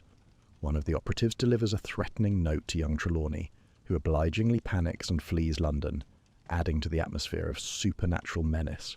The shadowy figures are seen at multiple locations. The stage is set. After the exhibition, the final piece. A member of the catering staff, the young man whom the butler Alderton allowed back into the house to retrieve his forgotten coat, is an accomplice. His task is simple. During his 3 minutes inside the house, he goes not to the kitchen but upstairs to the gallery. He opens the display case, using the same technique that produced the scratch 3 days earlier, and removes the replica. He pockets it and leaves. The case is left open. The next morning, the butler finds the open case and the missing diamond. The alarm is raised. The police and eventually Holmes are consulted, and every investigator who arrives on the scene makes the same assumption. The diamond was stolen on the night of the exhibition, from a locked case, in a house with no signs of forced entry. The investigation focuses on the exhibition guests, their alibis, yet their motives. Meanwhile, the real diamond, the original stone, not the replica, has been in Lady Serena's possession since the preparatory visit. It was never in the case on the night of the exhibition. It was never in danger of being discovered, because no one was looking for it in the right place, at the right time, in the right hands. Holmes fell silent. The fire crackled. Somewhere outside, a church bell rang the hour, 9 o'clock, and the sound carried through the quiet room like a punctuation mark. Then everything we have been investigating, I said slowly, the exhibition, the guests, the sightings, the open case, all of it was designed to send us in the wrong direction. Not the wrong direction, Watson. The late direction. We have been solving the wrong crime. The theft we were asked to investigate never happened. The real theft happened 3 days earlier, in broad daylight, in a room where the victim himself held the door open for the thief. I sat with this for a long time. The elegance of it was staggering, and the cruelty too. Hargrove's trust had been the instrument of his own loss, his generosity, his loneliness, his desire for companionship. All of it had been studied, understood, and exploited with a precision that left me feeling something close to anger. "There is one further matter I should resolve," Holmes said, his tone shifting. "Dr. Voss." "You said his secret was academic." "It is. I made inquiries this afternoon, discreet ones through a contact at the Royal Society. Voss has been preparing a paper on the provenance of colonial-era gemstones, with the black diamond as his centrepiece. He believes the stone was taken from a Maharaja's collection in Rajputana in the 1780s and brought to Europe by a Dutch trader. His sketching at the exhibition was documentation, academic fieldwork, conducted in secret because he wants to publish before anyone else can claim the research. His interest in the diamond is entirely scholarly. He wants to expose a historical injustice, not commit a contemporary one. Then he is innocent.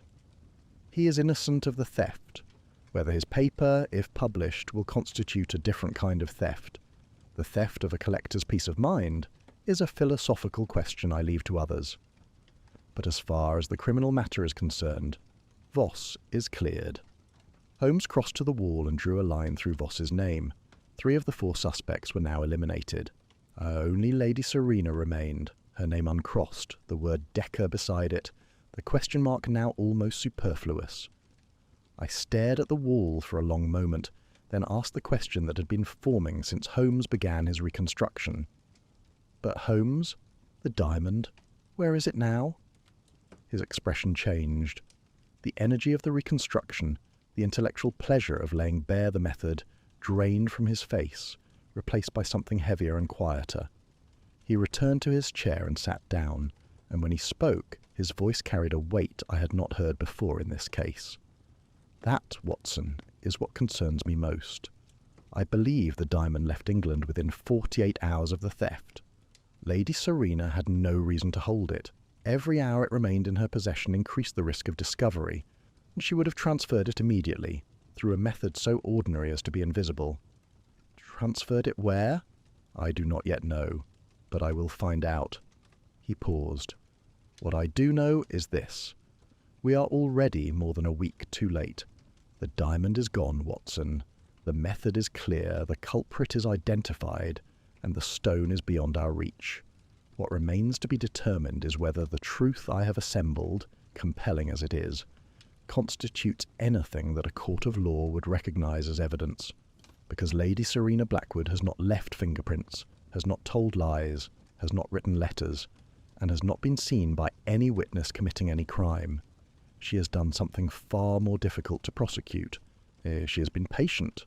He reached for his pipe and held it without lighting it, a gesture I had come to recognize as the outward sign of an internal reckoning. "Tomorrow, Watson," I returned to Hargrove's gallery. "I want to examine the display case one final time, with a jeweller's loupe and my chemical apparatus. If the replica left any trace, any residue, any microscopic signature, I intend to find it. And then I will need to find out how the diamond left the country, because if I can trace the stone to its destination, I may yet have something that Lady Serena cannot explain away with silence and graceful deflection." He struck a match at last and lit his pipe. The smoke curled upward in the still air. "She is the most disciplined criminal I have encountered, Watson. Not the most violent, not the most desperate, but the most disciplined. And discipline, in a criminal, is far more dangerous than desperation. Desperate people make mistakes. Patient people make plans." Chapter 8. The Hidden Exchange. Holmes was at work before I had finished my morning coffee. He had laid out his chemical apparatus on the long table by the window. The rack of test tubes, the spirit lamp, the glass slides, the small bottles of reagent that he kept in a velvet-lined case. And beside them, wrapped in a square of clean linen, was a jeweller's loop of considerable power that he had borrowed the previous afternoon from a dealer in Hatton Garden. The loop was a beautiful instrument, brass-bodied and heavy, with a triple lens that could magnify 40 times. "I am returning to Hargrove's gallery this morning," he said. "I want you with me. Bring your notebook." We arrived at the Mayfair house at 9:30.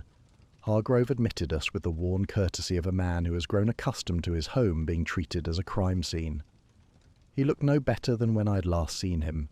The sleeplessness had settled into something chronic, a greyness about the eyes and a deliberate slowness in his movements, as though each gesture required conscious effort.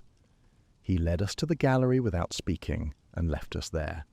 Holmes went directly to the display case. He had brought the jeweller's loop and a set of fine steel instruments in a leather roll, and he worked with the focused, unhurried precision of a surgeon. I stood at a distance, notebook in hand, and recorded what he said. He began with the velvet pedestal on which the diamond had sat. After he examined it under the loop for several minutes, turning the lens at minute angles, adjusting his distance from the surface in fractional increments. "There," he said at last. "Watson, look." I bent to the loop. At first I saw only the nap of the velvet, dark purple, close woven, undisturbed. Then, at the edge of the depression where the diamond had rested, I saw what Holmes had found. A tiny, near invisible flake of something that was not velvet and not dust. It was translucent, slightly amber in colour, and no larger than a grain of sand. What is it? Adhesive. A fixative, the kind used by gem cutters to secure a stone during the final stages of polishing. It is applied to the base of the stone to hold it steady on the cutting wheel, then removed with a solvent. A small residue sometimes remains in the crevices of the girdle facets, invisible to the naked eye. This flake has transferred from the base of the stone to the velvet pedestal. Is that significant? It is if the fixative is of a type not commercially available in England. This particular compound, and I will need to confirm this with a chemical test, which I intend to conduct this afternoon, is characteristic of workshops in the Low Countries, specifically Amsterdam. The formula was developed by Dutch gem cutters in the last century and has never been widely adopted elsewhere. If this residue matches what I expect, it tells us that the stone which sat on this pedestal was worked on in Amsterdam. The black diamond was cut in Antwerp 200 years ago and has not been recut since. It would not carry Amsterdam adhesive. A replica made in Amsterdam, however, would. He took the flake with a pair of fine tweezers, placed it on a glass slide, and sealed it in a paper envelope. He then turned to the display case's lock and hinge mechanism, which he examined with equal care. The scratch on the interior hinge, the one he had identified on our first visit, was subjected to prolonged scrutiny under the loop. Holmes measured its length and depth with a calibrated rule, noted the angle, and compared it to the spring mechanism of the lock. "The tool that made this mark was inserted here," he said, indicating a point on the hinge assembly, "and levered upward to release the spring catch. The technique is correct. It would open this lock without a key. But the operator was unfamiliar with the resistance of this particular spring, and the tool slipped approximately 2 millimeters before finding purchase. That slip produced the scratch. A locksmith who worked with this case regularly would not make this error. Someone who had studied the mechanism, perhaps from observation or from a description, but had never physically operated it before would." He straightened and stood looking at the empty case for a long moment. "One more thing," he said. He produced the loop again and examined the interior of the glass lid, the underside, where it would have been directly above the diamond when closed. He found nothing for several minutes, then paused. "Interesting. There is a faint circular mark on the glass, a pressure mark, as though something was placed against it from below. The black diamond has a high crown. It sits tall on its pedestal. But this mark is slightly lower than the crown of a 45-carat old European cut would produce. The replica, Watson, was fractionally shorter than the original. The difference is less than a millimeter. No one would see it with the naked eye. But the glass remembers." We returned to Baker Street, and Holmes spent the afternoon at his chemistry table. I watched him work, the careful application of reagents, the observation of colour changes, the notation of results in his pocketbook. At 3:30 he set down his instruments and turned to me with quiet certainty. The adhesive is Dutch. The compound matches the Amsterdam formula precisely. The stone that sat on Hargrove's pedestal on the night of the exhibition was worked on in an Amsterdam workshop. It was not the black diamond. It was a replica, and a superb one. Decker's finest work, I should imagine. Then the case is proved. The method is proved. The case, in the legal sense, requires something more. Physical evidence that the diamond passed through Lady Serena's hands and out of England. Without that, I have a beautiful theory and nothing to show a magistrate. He spent the remainder of the afternoon in pursuit of exactly that. He left Baker Street at 4:00 and did not return until after 9, by which time I had eaten dinner alone and was beginning to worry. He came through the door with the particular expression I had learned to read as triumph restrained by complication, the face of a man who has found what he was looking for and discovered that finding it is not the same as possessing it. "I have been to the shipping offices along the docks," he said, dropping into his chair. "All of them, Collier's, the Peninsula Line Office, Breckenridge and Hart, and 4 smaller concerns. I was looking for a specific thing, a parcel sent from London to the continent within 48 hours of the theft, small enough to contain a gemstone, heavily insured, and dispatched by a woman. And I found it. At Breckenridge and Hart, a shipping office near Limehouse, on the day after the preparatory visit, the day after the swap. A woman matching Lady Serena's description presented herself at the counter and dispatched a small parcel to Vienna. The parcel was approximately 4 inches square, wrapped in brown paper, and insured for a sum that the clerk remembered, because it struck him as extraordinary for so small a package. £500. £500 of insurance on a parcel 4 inches square. The contents were declared as a crystal ornament of sentimental value. The recipient was listed as Herr G. at an address in the Innere Stadt, Vienna's 1st district. No further name was given. The sender signed the dispatch form as Mrs. S. Black. The clerk remembered her clearly, well-dressed, composed, not at all nervous. She paid in cash, thanked him, and left. I stared at him. She simply posted it. She simply posted it. The most audacious part of the entire scheme, Watson. She did not flee. She did not use couriers or coded messages or hidden compartments. She walked into a shipping office in Limehouse. I handed over a parcel containing a £40,000 diamond, paid £500 for insurance, and walked out. She relied on the most powerful disguise available to a criminal, the appearance of complete normality. No one questions a well-dressed woman posting a parcel. It's the most ordinary act in the world.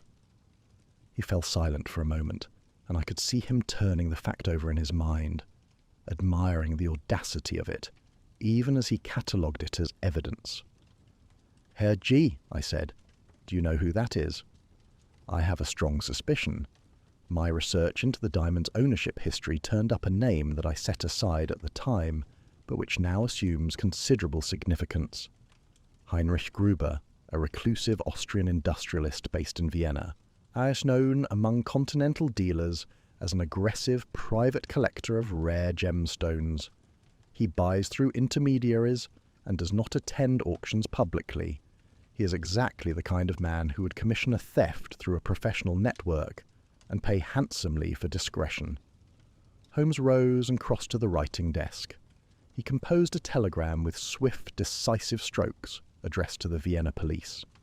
"I am asking them to locate Gruber and determine whether a gemstone matching the black diamond's description is currently in his possession. I am also providing them with the shipping record from Breckenridge and Hart." He sealed the telegram and rang for the boy to take it to the office. "If Gruber has the diamond, and if the shipping record can be authenticated, then we have a chain of evidence linking the stone from Hargrove's gallery to Lady Serena's hands to Gruber's collection. Then it is over." Holmes turned to me, and his expression was not the expression of a man who believes it is over. "I know who did it, Watson. I know how it was done, and I know where the diamond is. And yet I fear that knowing may not be enough. Lady Serena has left no fingerprints, literally and figuratively. She has committed no provable act. The shipping clerk saw a well-dressed woman who signed a false name. The display case scratch proves someone opened the lock, but not who. The Amsterdam adhesive proves the replica was made in the Netherlands, but not who commissioned it. Every piece of evidence I have points towards her, and not one of them on its own, and would survive a competent barrister's cross-examination." He stood at the window looking out at the dark street. "Tomorrow," he said, "I will go to see her. Not to arrest her. I have no power to arrest, and Lestrade will need convincing before he acts. I will go to confront her with what I know, and to observe her reaction. Because Lady Serena Blackwood has been perfect in every respect save one. She has never been confronted by someone who understands exactly what she has done. And I am curious, Watson, genuinely curious, to see what the mask looks like when there is no longer any reason to wear it." Chapter 9. The Mastermind Revealed. Inspector Lestrade was not easily persuaded. Holmes and I met him at Scotland Yard at 9 o'clock the following morning, and Holmes laid out the case with the methodical precision I'd witnessed the previous evening. The three-phase method, the telephone call, the scratch on the hinge, the paste replica, the Amsterdam adhesive, the shipping record, the fabricated identity, the 6-month campaign of infiltration. Lestrade listened with his arms folded and his small, sharp eyes moving between Holmes and the sheaf of notes Holmes had brought. When Holmes finished, Lestrade was quiet for a long time. "It's a fine piece of reasoning, Mr. Holmes," he said at last. "I'll grant you that. But reasoning isn't evidence. You've got a scratch on a hinge, a flake of glue, and a shipping receipt signed by a Mrs. Black. There's no witness who saw her take the diamond. There's no confession. There's no stolen property in her possession. If I take this to a magistrate, he'll laugh me out of the room." "I am not asking you to arrest her," Holmes said. "Not yet. I am asking you to accompany me to her residence in Belgravia. I want to confront her with what I know, in the presence of a police officer, and observe her response. If she is what I believe her to be, she will not confess. She is far too disciplined for that. But she may reveal something in the manner of her denial that gives us a direction. And if she reveals nothing, then we will have lost nothing by trying." Lestrade agreed, with the particular reluctance of a man who suspects he is about to be embarrassed, and we departed for Belgravia.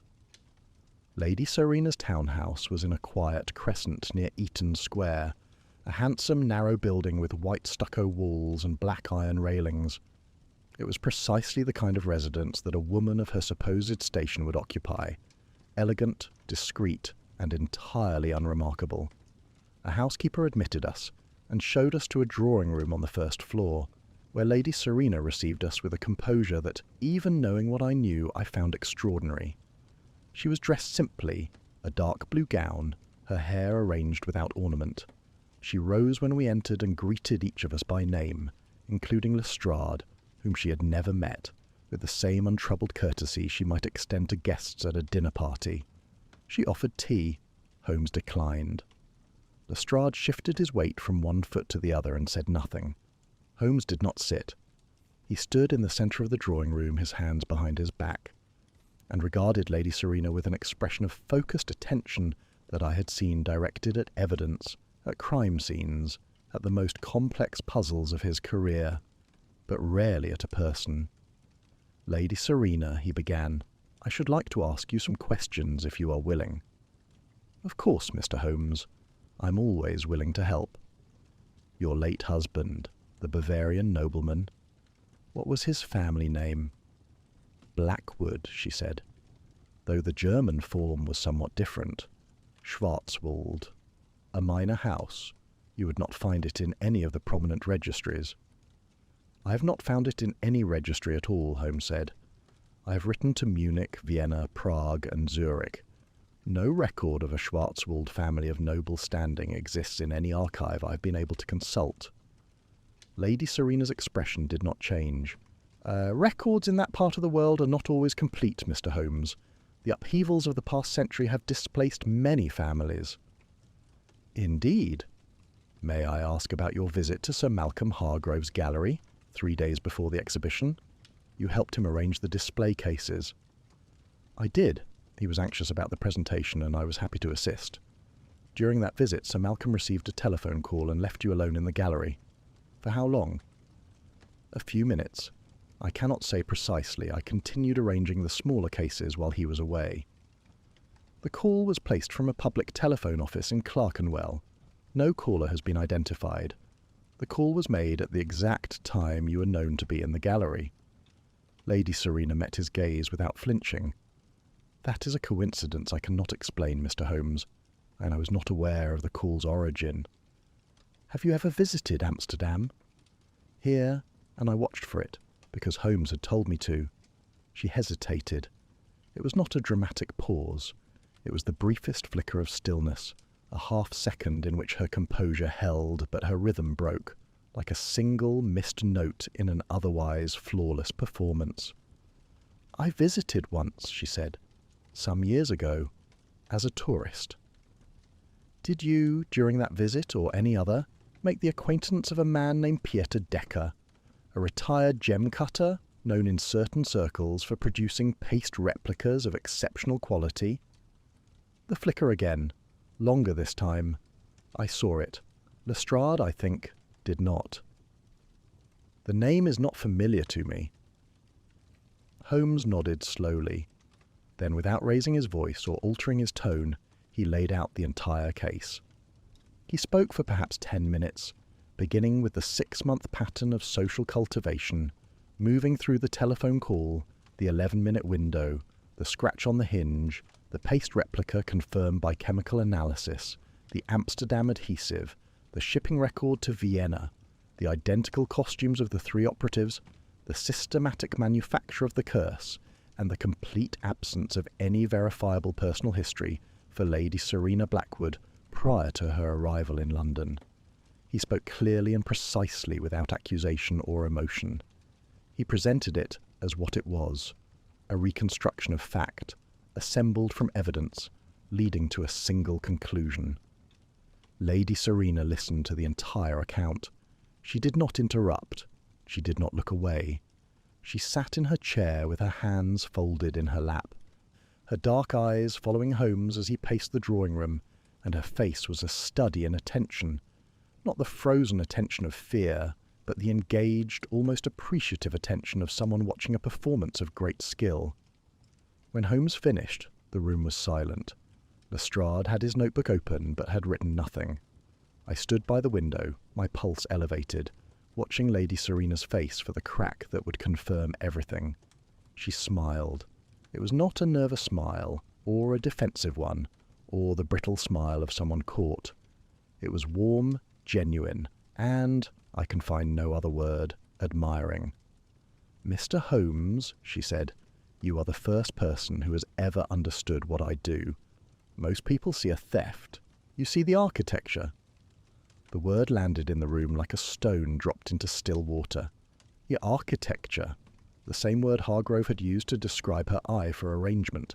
The same word Holmes had used unconsciously when speaking of the crime's design. It was her word, her concept, and she offered it to Holmes as one professional offers recognition to another. Holmes did not react visibly, but I saw his eyes narrow by a fraction. "That is not a confession," Lestrade said from the corner. "No, Inspector," Lady Serena agreed pleasantly. "It is not." What followed was among the most remarkable conversations I have ever witnessed. Lady Serena did not confess. She admitted nothing that could be used in a court of law. She spoke in hypotheticals and admiration, acknowledging that Holmes's reconstruction was elegant and substantially correct, without ever placing herself within it. She praised the deduction of the 3-phase method as a beautiful piece of reasoning. She called the identification of the Amsterdam adhesive inspired. She did all of this with the serene confidence of a woman who knows that admiration is not evidence, and that the distance between understanding a truth and proving it in court is a distance she had measured long before Holmes ever entered the case. Lestrade, at Holmes's request, searched the townhouse. It was immaculate. Every room was clean, ordered, and devoid of anything that could connect Lady Serena to the theft, to Decker, to the operatives, or to any criminal enterprise whatsoever. No documents, no tools, no correspondence, no second set of clothing, as she had sanitized her life as thoroughly as Hargrove's servants had sanitized his gallery, and with the same result, the elimination of all physical evidence. When Lestrade returned to the drawing-room, empty-handed and visibly frustrated, Lady Serena poured herself a cup of tea with steady hands. And then she did something that I have thought about many times in the years since, and which I recorded in my notes that evening, with a care that I hope conveys its significance. She removed her gloves. She drew them off slowly, first the left, then the right, and set them on the arm of her chair. It was the first time, in all the hours I had spent in her presence, that I had seen her bare hands. They were fine-boned, pale, unmarked, the hands of a woman who had spent a lifetime ensuring that she left no trace. She looked at Holmes as she did it. He looked at her hands, then at her face. Something passed between them in that moment, not warmth, not antagonism, but a kind of mutual recognition. She no longer needed the mask. The performance was over. "The diamond was beautiful, Mr. Holmes," she said, "but beauty is wasted behind glass." Holmes held her gaze for a long moment. Then he turned to Lestrade. "We have what we came for, Inspector." "We have nothing," Lestrade said bitterly. "We have the truth," Holmes replied. "What the law does with it is the law's concern." We left the townhouse and stood in the quiet Belgravia Crescent, the autumn air sharp against our faces. Lestrade muttered something about wasted mornings and departed for Scotland Yard. I stood beside Holmes on the pavement and waited. "She is the most formidable opponent I have encountered in some time, Watson," he said. His voice was quiet, stripped of the energy that had driven him through the past week. "Not because she is ruthless, but because she is patient. Ruthlessness is common. Patience is rare. She will leave London. She will leave tonight, I should think. The townhouse will be vacated. The charitable society will receive a gracious letter of resignation. Her social acquaintances will wonder what became of her. And within a month they will have forgotten she was ever here. That is the final element of the method. She does not merely escape, she evaporates. She leaves no trace, no grudge, no scandal. She simply ceases to exist." He turned up his collar against the wind and began walking. I fell into step beside him. "I have never told a lie in this city, Mr. Holmes," she had said, just before we left. "I simply did not correct the truths that others invented." Holmes had not replied, but as we walked through the quiet streets of Belgravia, he repeated the words to himself, barely above a whisper, as though committing them to memory, or measuring them against some private standard of his own. Chapter 10. The Truth About the Curse. The reply from Vienna arrived 5 days later. Holmes read it at the breakfast table, in the thin November light that had replaced October's grey with something sharper and less forgiving. He read it once, set it down beside his coffee cup, and stared at the wall for a long time. Then he handed it to me without a word. The Vienna police had located Heinrich Gruber at his residence in the Innere Stadt. He was cooperative, unhurried, and entirely prepared. He produced, without being asked, a bill of sale documenting his purchase of a 45-carat blue-black diamond from a private dealer, conducted through a legitimate auction intermediary in Zurich. The paperwork was complete. Dates, signatures, provenance certificates, valuation reports. It was, in the assessment of the Vienna police, legally unimpeachable. It was also, Holmes said when I looked up from the telegram, almost certainly forged. But forged with the same care that produced the paste replica, he said. Decker cuts stones. Someone else in the network cuts paper. The result is the same, a fabrication so precise that it cannot be distinguished from the genuine article without resources and time that no police force will commit to a property dispute between two foreign nationals. Then Gruber keeps the diamond. Gruber keeps the diamond. The Vienna police have no grounds for seizure. The bill of sale predates the theft, or rather, it is dated to predate the theft, and Hargrove, even if he were to pursue the matter through the Austrian courts, would face years of litigation against a wealthy man on his own ground, armed with documents that appear authentic. It is, for all practical purposes, over. He picked up his coffee and drank it. His face was calm, but there was a stillness to it that I had learned to recognize. Not peace, but the deliberate suppression of something that ran deeper than professional disappointment. Lady Serena, as Holmes had predicted, was gone. Her Belgravia townhouse had been vacated the evening after our visit, cleared completely, every trace of habitation removed. The housekeeper, interviewed by Lestrade, could provide nothing useful. She had been engaged through an agency 3 months earlier and had never known her employer's full name. She had been paid in cash, weekly, and had received a final payment by envelope on the morning of our visit, accompanied by a brief note thanking her for her service. The Charitable Society in Kensington received a letter, posted from Dover, expressing Lady Serena's regret that personal circumstances required her to leave London indefinitely. Mrs. Harrington read it aloud to the other women at their Tuesday meeting. Miss Felton, I later learned, said nothing, but kept the letter folded in the back of her own diary for reasons she did not explain. Lady Serena's social acquaintances absorbed her disappearance with the particular ease of a class, accustomed to people coming and going without explanation. Within a fortnight, she was a topic of mild curiosity. Within a month, she was forgotten. She had passed through London society like a stone through water. The surface had closed over her, and no ripple remained. I called on Hargrove a week after the Vienna telegram. Holmes did not accompany me. He had, I think, already said everything to Hargrove that he was willing to say, and he was not a man who found comfort in repetition. I found Hargrove in his gallery. The display cases along the walls were unchanged, but the central case, the one that had held the black diamond, had been removed. In its place was a small table bearing a vase of white chrysanthemums, which struck me as the most melancholy substitution I had ever seen. He received me with quiet courtesy, and offered me a glass of sherry, which I accepted. We sat in the 2 chairs nearest the fireplace, the same fireplace near which I had seen him arguing with Pemberton on the night of the exhibition, and he spoke with a directness that I found, given everything that had happened, remarkably dignified. "I was warned, Doctor," he said. "People told me the diamond was cursed. I thought they were superstitious fools. I was the fool, but not for the reason I imagined." "You are not a fool, Sir Malcolm.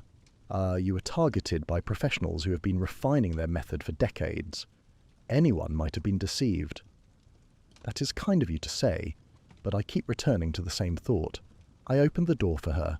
I invited her into my home, into my gallery, into my trust. She did not break in. She did not threaten. She was pleasant and attentive and interested in my collection, and I was grateful for the company. That is what I cannot forgive. Not the theft, but the fact that my own loneliness was the tool she used to accomplish it. I had no answer for that. Some wounds are beyond the reach of reassurance, and Hargrove's was one of them. I sat with him for an hour, speaking of other things, his garden, his plans for the spring, a nephew who had recently joined the Foreign Office. And when I left, he shook my hand at the door and thanked me with a warmth that I did not feel I had earned. Pemberton, I was pleased to learn, had remained steadfast. Whatever strain had passed between them on the night of the exhibition, the whispered argument, the request for a loan that had been refused, had been set aside in the wake of the theft. Pemberton visited Hargrove daily in the weeks that followed, and the pearl brooch he had commissioned for Mrs. Hargrove's birthday was delivered on time and received with delight. Their friendship, tested by suspicion, had emerged stronger for it. Voss published his paper. It appeared 3 months later in a respected archaeological journal, arguing persuasively that the Dolokhov diamond had been removed from the collection of a Rajput Maharaja in the 1780s under circumstances that amounted to theft. The The paper attracted considerable attention in academic circles, and rather less in the popular press, which had by then moved on to other scandals. Voss himself was entirely satisfied. He had his footnote in history, and that was all he had ever wanted. Forsyth declared bankruptcy in the spring. He sold his collection at auction, all but one piece, a small emerald ring that had belonged to his mother, which he was allowed to retain under the terms of the settlement. I saw him once, some months later, at a tea shop in Regent Street. He was thinner, quieter, and dressed with less extravagance than before, but he carried himself with the same upright dignity that had made me half admire him, even when I suspected him of theft. He did not recognize me, and I did not approach him. Holmes and I discussed the case only once more. On a cold evening in late November, when the fire was low and the fog pressed against the windows of Baker Street like something alive. I'd been writing up my notes, these very notes, and a question had been forming in my mind for weeks. "The 11 minutes," I said. "Lady Serena was alone in the gallery for 11 minutes. You told me the swap took no more than 2. What did she do with the remaining 9? Holmes looked at me with an expression that might, in another man, have been surprise. "That is an excellent question, Watson. I have been asking it myself. And I have no answer. Or rather, I have a suspicion that I cannot confirm. The gallery contains 17 display cases, in addition to the central case that held the black diamond. Each contains a gemstone or mineral specimen of significant value. 9 minutes is enough time to examine, to assess every one of them. Their dimensions, their settings, their security arrangements. You think she was planning future thefts from the same collection? I think it is possible. The diamond was the prize, but a professional does not walk through a gallery of treasures and notice only one. She would have catalogued everything, mentally of course, nothing written, against the possibility that she might return, under a different name, in a different year, for a different stone." He fell silent. The fire cracked softly. Outside, a cab horse stamped on the wet cobbles, and the sound carried through the fog with unnatural clarity. "The curse, Watson," he said at last. "I promised Hargrove I would explain it, and I owe you the same explanation in its complete form. The curse of the black diamond was never supernatural. It was a business, a method of theft refined over decades, possibly across generations of the same criminal network.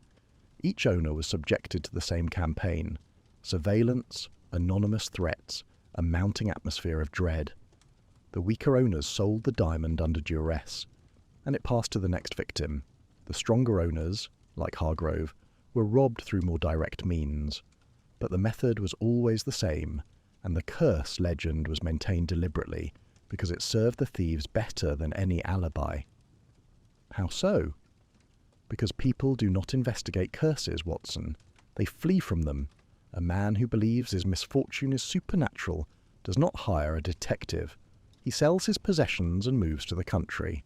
A man who reads about a cursed diamond in the evening papers does not ask how the theft was committed. He nods sagely and says, 'I told you so.' The curse was the network's greatest invention, a superstition that functioned as camouflage, discouraging rational inquiry and ensuring that each theft was attributed to fate rather than to human agency. It is, I confess, the cleverest element of the entire scheme. And it will continue.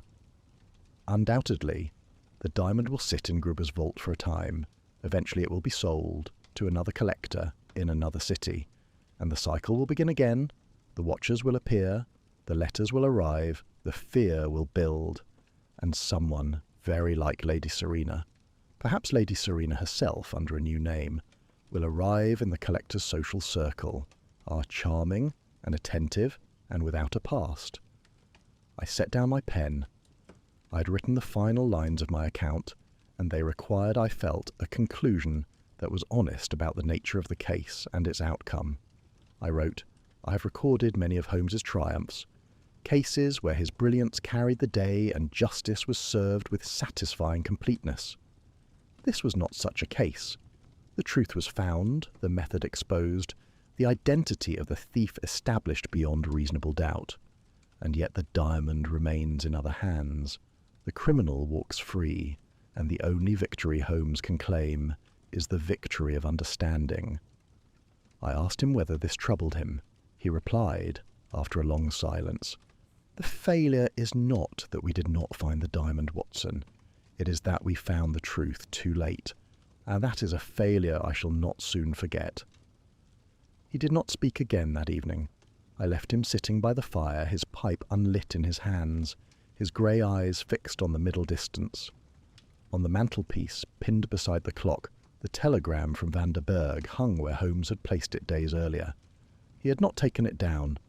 I suspected he would not take it down for some time, that it would remain there, a small rectangle of paper among the ordinary clutter of our rooms, serving as a reminder of the case that he had solved completely and lost entirely.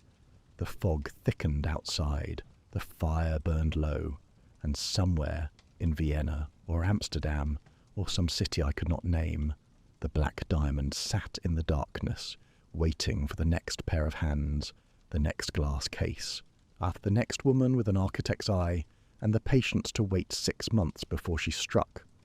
The curse, as Holmes had said, was not in the stone, it was in the method, and the method was perfect.